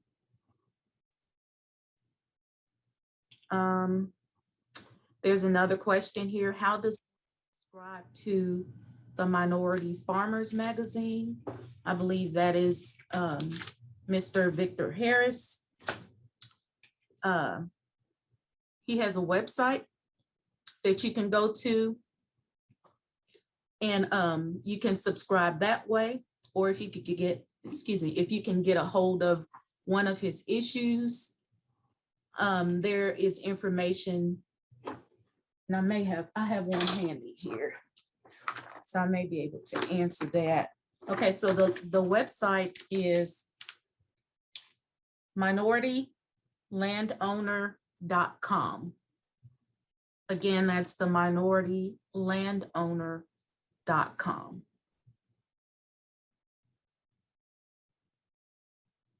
Okay, so if you all are unaware of the magazine, this is the latest issue here, and it's on the Farmer of the Year edition. It covers farmers from all over the United States, and it shows what they're doing. So this is like a word of mouth outreach that you can read. So it's all aspects of agriculture that's covered in this magazine. It's really good if you hadn't had a chance to get a hold of it. So I'll stop talking now. I see that Congresswoman Shelia Jackson has joined us. And so I will introduce her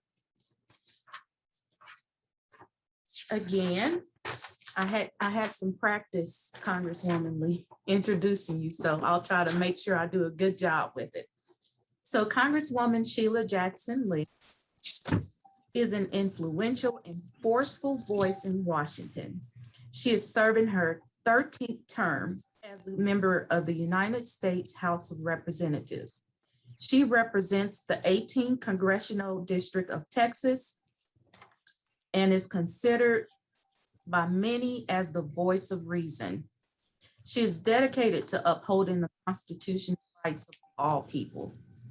She sits on 3 congressional committees and was named by Congressional Quarterly, was named by Congressional Quarterly as one of the 50 most effective members of Congress, and the United States News and World Report named her as one of the 10 most influential legislators in the U.S. House of Representatives. Congresswoman Shelia Jackson Lee earned her bachelor's in political science from Yale University with honors in the first graduating class, including females, followed by a Juris Doctorate from the University of Virginia Law School. So we do apologize for the technical difficulties you had this afternoon trying to join us. So we've got about 15 minutes or so, and you have the floor. Thank you so much for being with us today. Congresswoman Jackson.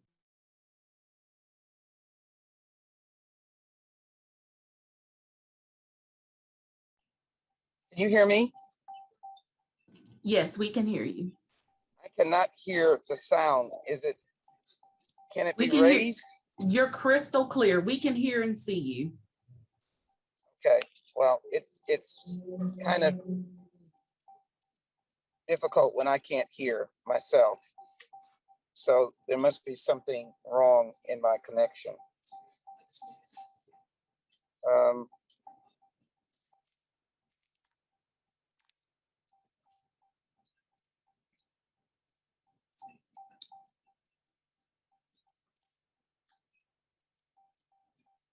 Good afternoon.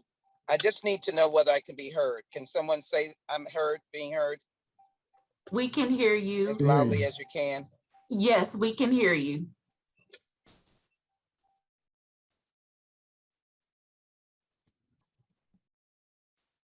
Congresswoman Jackson, we can hear you. Good afternoon, everyone. Technology is not the best, but I'm delighted to be here for just a brief moment to congratulate you on the sustainable forestry and African-American land retention, and to congratulate President Simmons of Purview A&M for hosting it, and of course, Mr. Tom Martin, President and CEO, and all of the panelists, and certainly the representatives from the United States Department of Agriculture. Clearly, today's virtual African-American Landowners Conference has elevated, promoted, and exposed the importance of sustainable forestry, African-American land retention, a crucial and important moment. Many residents of Southeast Texas see the region sometimes as oil and gas, but certainly a hidden gem that I'm sure many of you know is a wealth linked to forest ownership. With the fires raging in California, the tending of a forest, the owning of a forest, the owning of the wonderful East Texas piney woods in the principal forest region of Texas, due to the abundance of pine hardwood, is a crucial element of African-American economic opportunity. Most people don't realize the vitality of the U.S. Department of Agriculture as it relates to the economic sustaining of African-Americans. Its record has not been the best. Its rural development commitment has not been consistent or the best, or suffered from steep discrimination, as evidenced by the work of the Black farmers. We most recently attempted to again cure, correct, and heal the schism and the breach between ownership of Black farmers and the response by the U.S. Department of Agriculture under the new Biden-Harris administration, who are committed to respecting the work that is being discussed here today. In East Texas, the 43-county region from the western edge of the Southern Pine region, extending from Bowie and Red River counties in Northeast Texas to Jefferson, Harris, and Waller counties, is rich with 12.1 million acres of forest land, which 11.9 million are classified as productive timberland and produce nearly all of the state's commercial timber. Unfortunately, there is little data on the number of African-American family foresters in those counties. Things have improved since the publication of the 2019 Oxford report, written by Sarah M. Butler, John Schellhaus, and Brett J. Butler, entitled Minority Family Forest Owners in the United States. In the 21st century, and with the realistic commitment to the understanding of climate change, we have a real opportunity as Black foresters to really be focused on the idea of climate and forests and trees and economic opportunity. Despite this fact that we found no national studies of racial and ethnic minority family forest owners in the United States, in spite of increasing attention to diversity in forestry using the U.S. Forest Service national records, we found that family forest owners own more forest land in the United States than any other group. Of the over 4 million family forest ownerships with over 10 acres in the United States, minorities comprise about 6.6% of the ownership and own 5.1% of the 265 million acres. More can be done. More needs to be done. Most African-American landowners have owned their family land for generations. Land management decisions are oftentimes driven by family legacy rather than economic factors. Without realizing any value from their land, however, the property faces risk of becoming a liability rather than an asset. African Americans have faced additional challenges due to heirs property, smaller land holdings, and mistrust of forest industry and federal programs. So into the sustainable forestry, a way for landowners to maintain their deep ties to the land while promoting wealth creation, land retention, dealing with climate change and forest management challenges, using the piney forest for many opportunities, even recreation, because forest plays a critical role in mitigating climate change by capturing carbon dioxide and storing carbon within soils and forest biomass. Research, science, and the understanding of how trees simply work, the teaching of our children, the maintaining and enhancing of the forest carbon sink, which offsets about 15% of the total U.S. fossil fuel emissions. All of this, I believe, gives this conference even greater meaning and gives you greater opportunity to ensure that Black forest owners are in fact at the forefront of the line, forefront of science and research, climate change, new technology, ownership, expansion, teaching, and yes, providing a historical record. Many of you know that I've introduced H.R. 40, the Commission to Study Reparations and Study Slavery and Develop Reparation Proposals. It has massive support in the United States Congress, over 200 members coming from all regions of the United States, all ethnic backgrounds. The underpinnings of that is General Sherman's order to ensure that the freed slaves had 15 acres and a mule. We have never completed that task.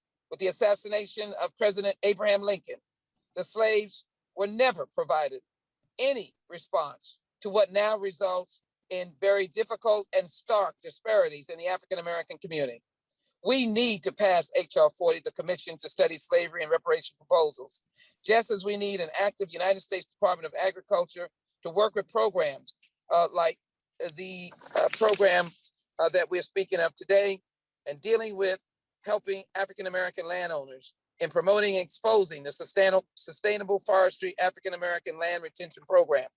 That's simply what H.R. 40 is about, finding the reparation proposals across the landscape of the United States of America, and particularly the federal government, or how you respond to the disparities in healthcare, disparities in education, disparities in wealth, where the wealth gap now is 17,000 to 149,000 for a white family, and about approximately 13 to 17,000 for a Black family, or the lack of access to healthcare, or the lack of access to good education, the primary and secondary levels. This conference is a very, very important, expansive step and explanatory effort in how H.R. 40 can effectively work in the 21st century America. This program must be sustained. Your involvement must be key, and as well, your ability to be key leaders in the preserving of our wonderful forests, in dealing with it in climate and successful manner, and then using it as an economic engine. Thank you for having me. Thank you for ensuring that the level of understanding reaches beyond the great walls of Purview A&M, and that we may grow the family owners of piney forests in East Texas and beyond, and continue to promote and work with the U.S. Department of Agriculture on African-American landowners' ownership and sustainable forestry African-American land retention. If not now, then when? Our time is now. Thank you all so very much. Thank you so much for those words. We appreciate you being with us today. Are there any questions?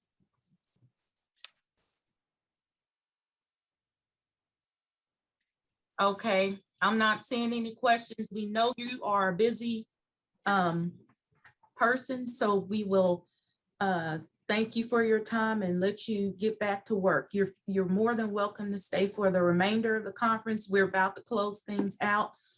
It's my privilege to introduce you today. I've seen you on TV and I've heard you speak, and I'm just, I guess, inspired and very humbled by your work, and just being able to be here in your presence today. So thank you for everything that you do. Well, thank you so very much for your kind introduction, and as well for our meeting this way. I think you can see that I'm in a car because I'm moving from one site to another. Thank you for your courtesies of understanding my challenges.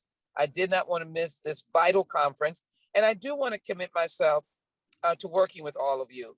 I've worked with the Black family farmers from the time I've come into the United States Congress. We've had some strong battles on retaining land, the equities of working with our federal agencies, and this program combined with an understanding of climate change and the new vitality to preserving the forest and ownership by Black families is a crucial new 21st century opportunity.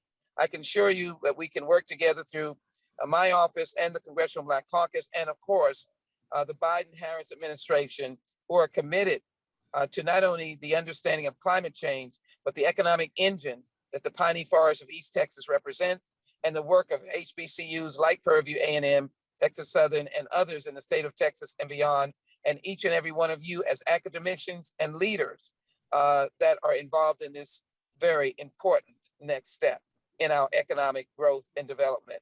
And we love those piney trees in East Texas. It's a good smell. It's a good place. It's a lot to learn and a lot that can be accomplished. Thank you all very much. Thank you. Okay, so this brings us to our part on the agenda, which is closing remarks and adjournment. It's been a great 2 days. I appreciate having the opportunity to moderate today, and I thank Dr. English and Dr. Bunch for giving me this opportunity to do this. We hope that you all have found this informative, and will continue to be in contact with both sites, the Arkansas site as well as the Texas site, and reach out. Also, don't just sit on this information, but reach out to us and let us begin helping you, okay? So I would like to introduce Dr. Henry English. Make sure I'm not missing anything. Okay, I think we're good. So Dr. Henry English is the director of the Small Farm Program at the University of Arkansas at Pine Bluff, UAPB. The Small Farm Program offers education, training, and technical assistance with farm financial planning, crop and livestock production, marketing, the use of USDA programs, heirs property, and a special emphasis on helping small farmers diversify by adding vegetables or fruits. Dr. English has received several awards, including the UAPB University Outreach and Engagement Award, the Outstanding Community Service Award from Black Farmers and Agriculturists Association of Arkansas, the George Washington Carver Public School Hall of Fame Award, the 2014 Association of Extension Administration Award, and the 2014 Award for Excellence in Extension. He also serves as the administrator for the Arkansas Sustainable Forestry and Land Retention Program, Keeping in the Family. So Dr. English, it is my pleasure to work with you and to announce you. And if you would like to go ahead and close us out, you have the floor. Thank you, Yvette. First of all, let me say, if I was, I guess we were here in person, I would say, let's give Yvette a hand for the great job that she has done as moderator. It comes as no surprise to us because we've been working with her ever since we started to Keep It in the Family project. In fact, Yvette was with us, I guess, when we wrote the proposal. The first time we were unsuccessful, Yvette was with us. The second time we were successful, Yvette was with us. Yvette has been with us from the beginning. I guess we consider her, I guess, a part of the family. So I want to thank you for the great job that you've done, Yvette. Also, let me say the Program Planning Committee, they did an outstanding job. Yvette has already called out the names of those people, so let me say that they did an excellent job. Even the speakers that I didn't know, they did an excellent job. So these guys really knew how to plan. They really knew what we needed for this conference, because every speaker, I think I have thoroughly enjoyed. I've thoroughly enjoyed them. So let me say that the Program Planning Committee, wherever you are, you guys did a great, great job. I know you put in a lot of hours working and a conversation, discussing here and there, but you delivered. You delivered 100%. And I want to say a special thanks to our program, to Arkansas program team, and one special person. Well, all of them are special, but I want to say something about this person. Miss Candy Williams. Okay, Miss Candy Williams is a person that we don't see a lot. She's often behind the scene, etc., but she does a whole lot for the UAPB Keeping It in the Family project. I don't think we would have a project that was successful if it wasn't for Miss Candy Williams. In fact, Candy was instrumental in starting our relationship with Prairie View A&M. Prairie View has they have an agent, I think, over pretty close to Texarkana, Texas, and Candy is pretty close to Texarkana, Arkansas. So the two agents have been working together for several years. Okay, they've had an outstanding working relationship. They do programs together. So it's real easy for UAPB and Prairie View to work together. So again, let me say, I think I heard Yvette say, give flowers to people while they are alive. Ms. Candy Williams, we appreciate you for all the work you do, the hard work you do. Just continue to be, just continue to do what you've been doing. We really appreciate you. Also, I want to give some thanks to the FSA Outreach Coordinator, Miss Rhonda O'Gwen. I guess she came to our program sort of late, but ever since Miss O'Gwen has been there, we've had excellent relationship with the Farm Service Agency. Anytime we need someone to speak for us, all I have to do is call Miss Rhonda O'Gwen. She will get that person for us at all times. Likewise, I would say to Alvin Peer, who is with the NRCS Outreach Coordinator. Anytime we need anything done through NRCS, all I have to do is call Alvin. Alvin takes care of it. And I want to say something, a special thank you to Miss Alicia Dorn from UAPB. She's relatively new at UAPB. She's head of our media center here. I guess, I don't know if she's been here a year, but she did an excellent job of getting information out about the program. We definitely want to thank her for that. I want to say something else about the program. All these programs, one of the things that you hear people say a lot about is partnership. Okay, we could not have done this program without partnership. I'm working with other organizations, working with other groups, and the Arkansas program, it basically started with partnership. Okay, NRCS has been with us from the very beginning. Okay, Mike Sullivan has been with us from day one. In fact, we almost didn't get our proposal sent off, but thanks to Mike Sullivan, who I guess out of the kindness of his heart, whatever, he made a way for us to send it off. And Charlie Williams and a lot of others know the story of that. But that's the way we got our program off. With Mike Sullivan started a long time ago with NRCS. In fact, I can tell you what it was. We had to have a letter. We had to have a letter of commitment. We had to have matching funds. But we were told, and the agreement said that we could get the letter later. So we sent it in with that respect. But our office at UAPB said, no, you've got to have the letter now. So we were just, I don't know. But thanks to Mike Sullivan, he took a chance on us and signed it, and the rest has been history. We also want to thank the Arkansas Department of Agriculture Forestry Commission, State Forester Joe Fox. He has been with us from the beginning. I'll tell you, the Arkansas, the Forestry Commission, I'm gonna call them their old name, the Arkansas Forestry Commission. They would come to our meetings, etc., be there with us, participate, everything. We have had excellent cooperation out of the Arkansas Department of Agriculture, the Forestry Division. We could not do it without them. They've really done a good job on that. I would say that. And the politicians, at one time, I guess when I first started working, I remember the dean of the School of Agriculture, Fisheries, and Human Science. He made a statement to me once. Did you check with the politician? I said, well, I work with farmers. I don't work with politicians. What are you talking about? He said, no, what you do is you let the people know what you're doing, okay, in the area, okay? If they know what you're doing and you're doing a good job, they'll probably be able to help you. So let them know what you're doing. And so that's why we're glad we had all the politicians on here today. We want them to know, okay, what we're doing, and we may come to you for help also. But fortunately, I can say this, for Senator Flowers, she was here at UAPB. She has always been a help to UAPB, always. I mean, at the faculty staff seminar, okay, here on campus, at the UAPB field days, she's spoken. She has really been an asset to UAPB, Senator Flowers. I mean, because she's here in Pine Bluff, she's always helped us. And Representative Fielding, I do believe that he was at one of our meetings that we had in Columbia County, in Magnolia. We had the meeting at Reverend Tim's church, and Representative Fielding was at that meeting. In fact, that's why I met him at a Keeping the Family or SFLR meeting, that we had.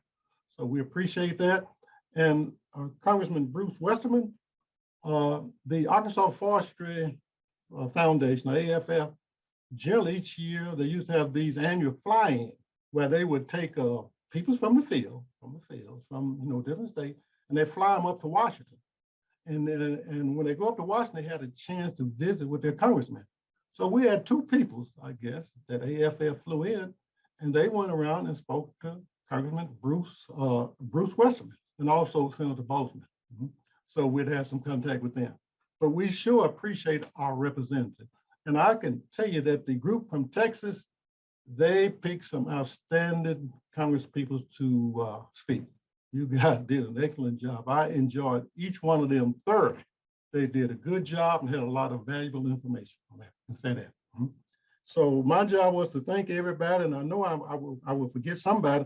I don't want to forget the participants, okay? The participants, the people who took time out to participate in the workshop, and hopefully you got some good information that you can use. And I can say this because one of the farmers that I work with, David Edwards, he always said this: when you learn something, also, if you share it, don't keep it to yourself. If it's something good, share it with somebody else. A lot of what they talked about was storytelling today, storytelling, getting the information out there, telling stories and keeping people involved in the land. One of the things that all the projects are doing is we're trying to get young people involved. We want young people to come to these meetings, okay? We want them to know about it. We don't want them to get disconnected. A lot of times, we talk about people getting disconnected. A lot of times we don't involve the young people. We've got to bring them in. We got to bring them in, bring them to the meetings, let them see what we're doing. So those are some of the things that we intend to do. So with that, I didn't want to go on too long. I know I forgot somebody, but I do want to say thank you to everybody for the participant. Definitely participant. We wanted this for you. We want to provide you with some information that you could use. For the speakers, we want to thank you for taking time out of your schedule, to put together the presentation to bring to the people like that. We want to thank everybody for doing that. And with that, I want to turn it back over to Yvette, because I am finished. Or should I declare the meeting adjourned? I think I turned over to Yvette. She's done such a wonderful job. Thank you, Dr. English. I have nothing more to add to that. So I guess with that being said, that'll end our meeting. Please stay in contact with us and keep an eye out for the next joint conference. We're hoping that there will be one. So we will, once that's in the works, we will definitely be in contact with you. So the PowerPoints and any questions that was not answered during the session will be answered post-conference, and the slides and so forth will be available post-conference. So thank you again for spending 2 days with us. We so appreciate it. And we look forward to you joining us next time. Thank you.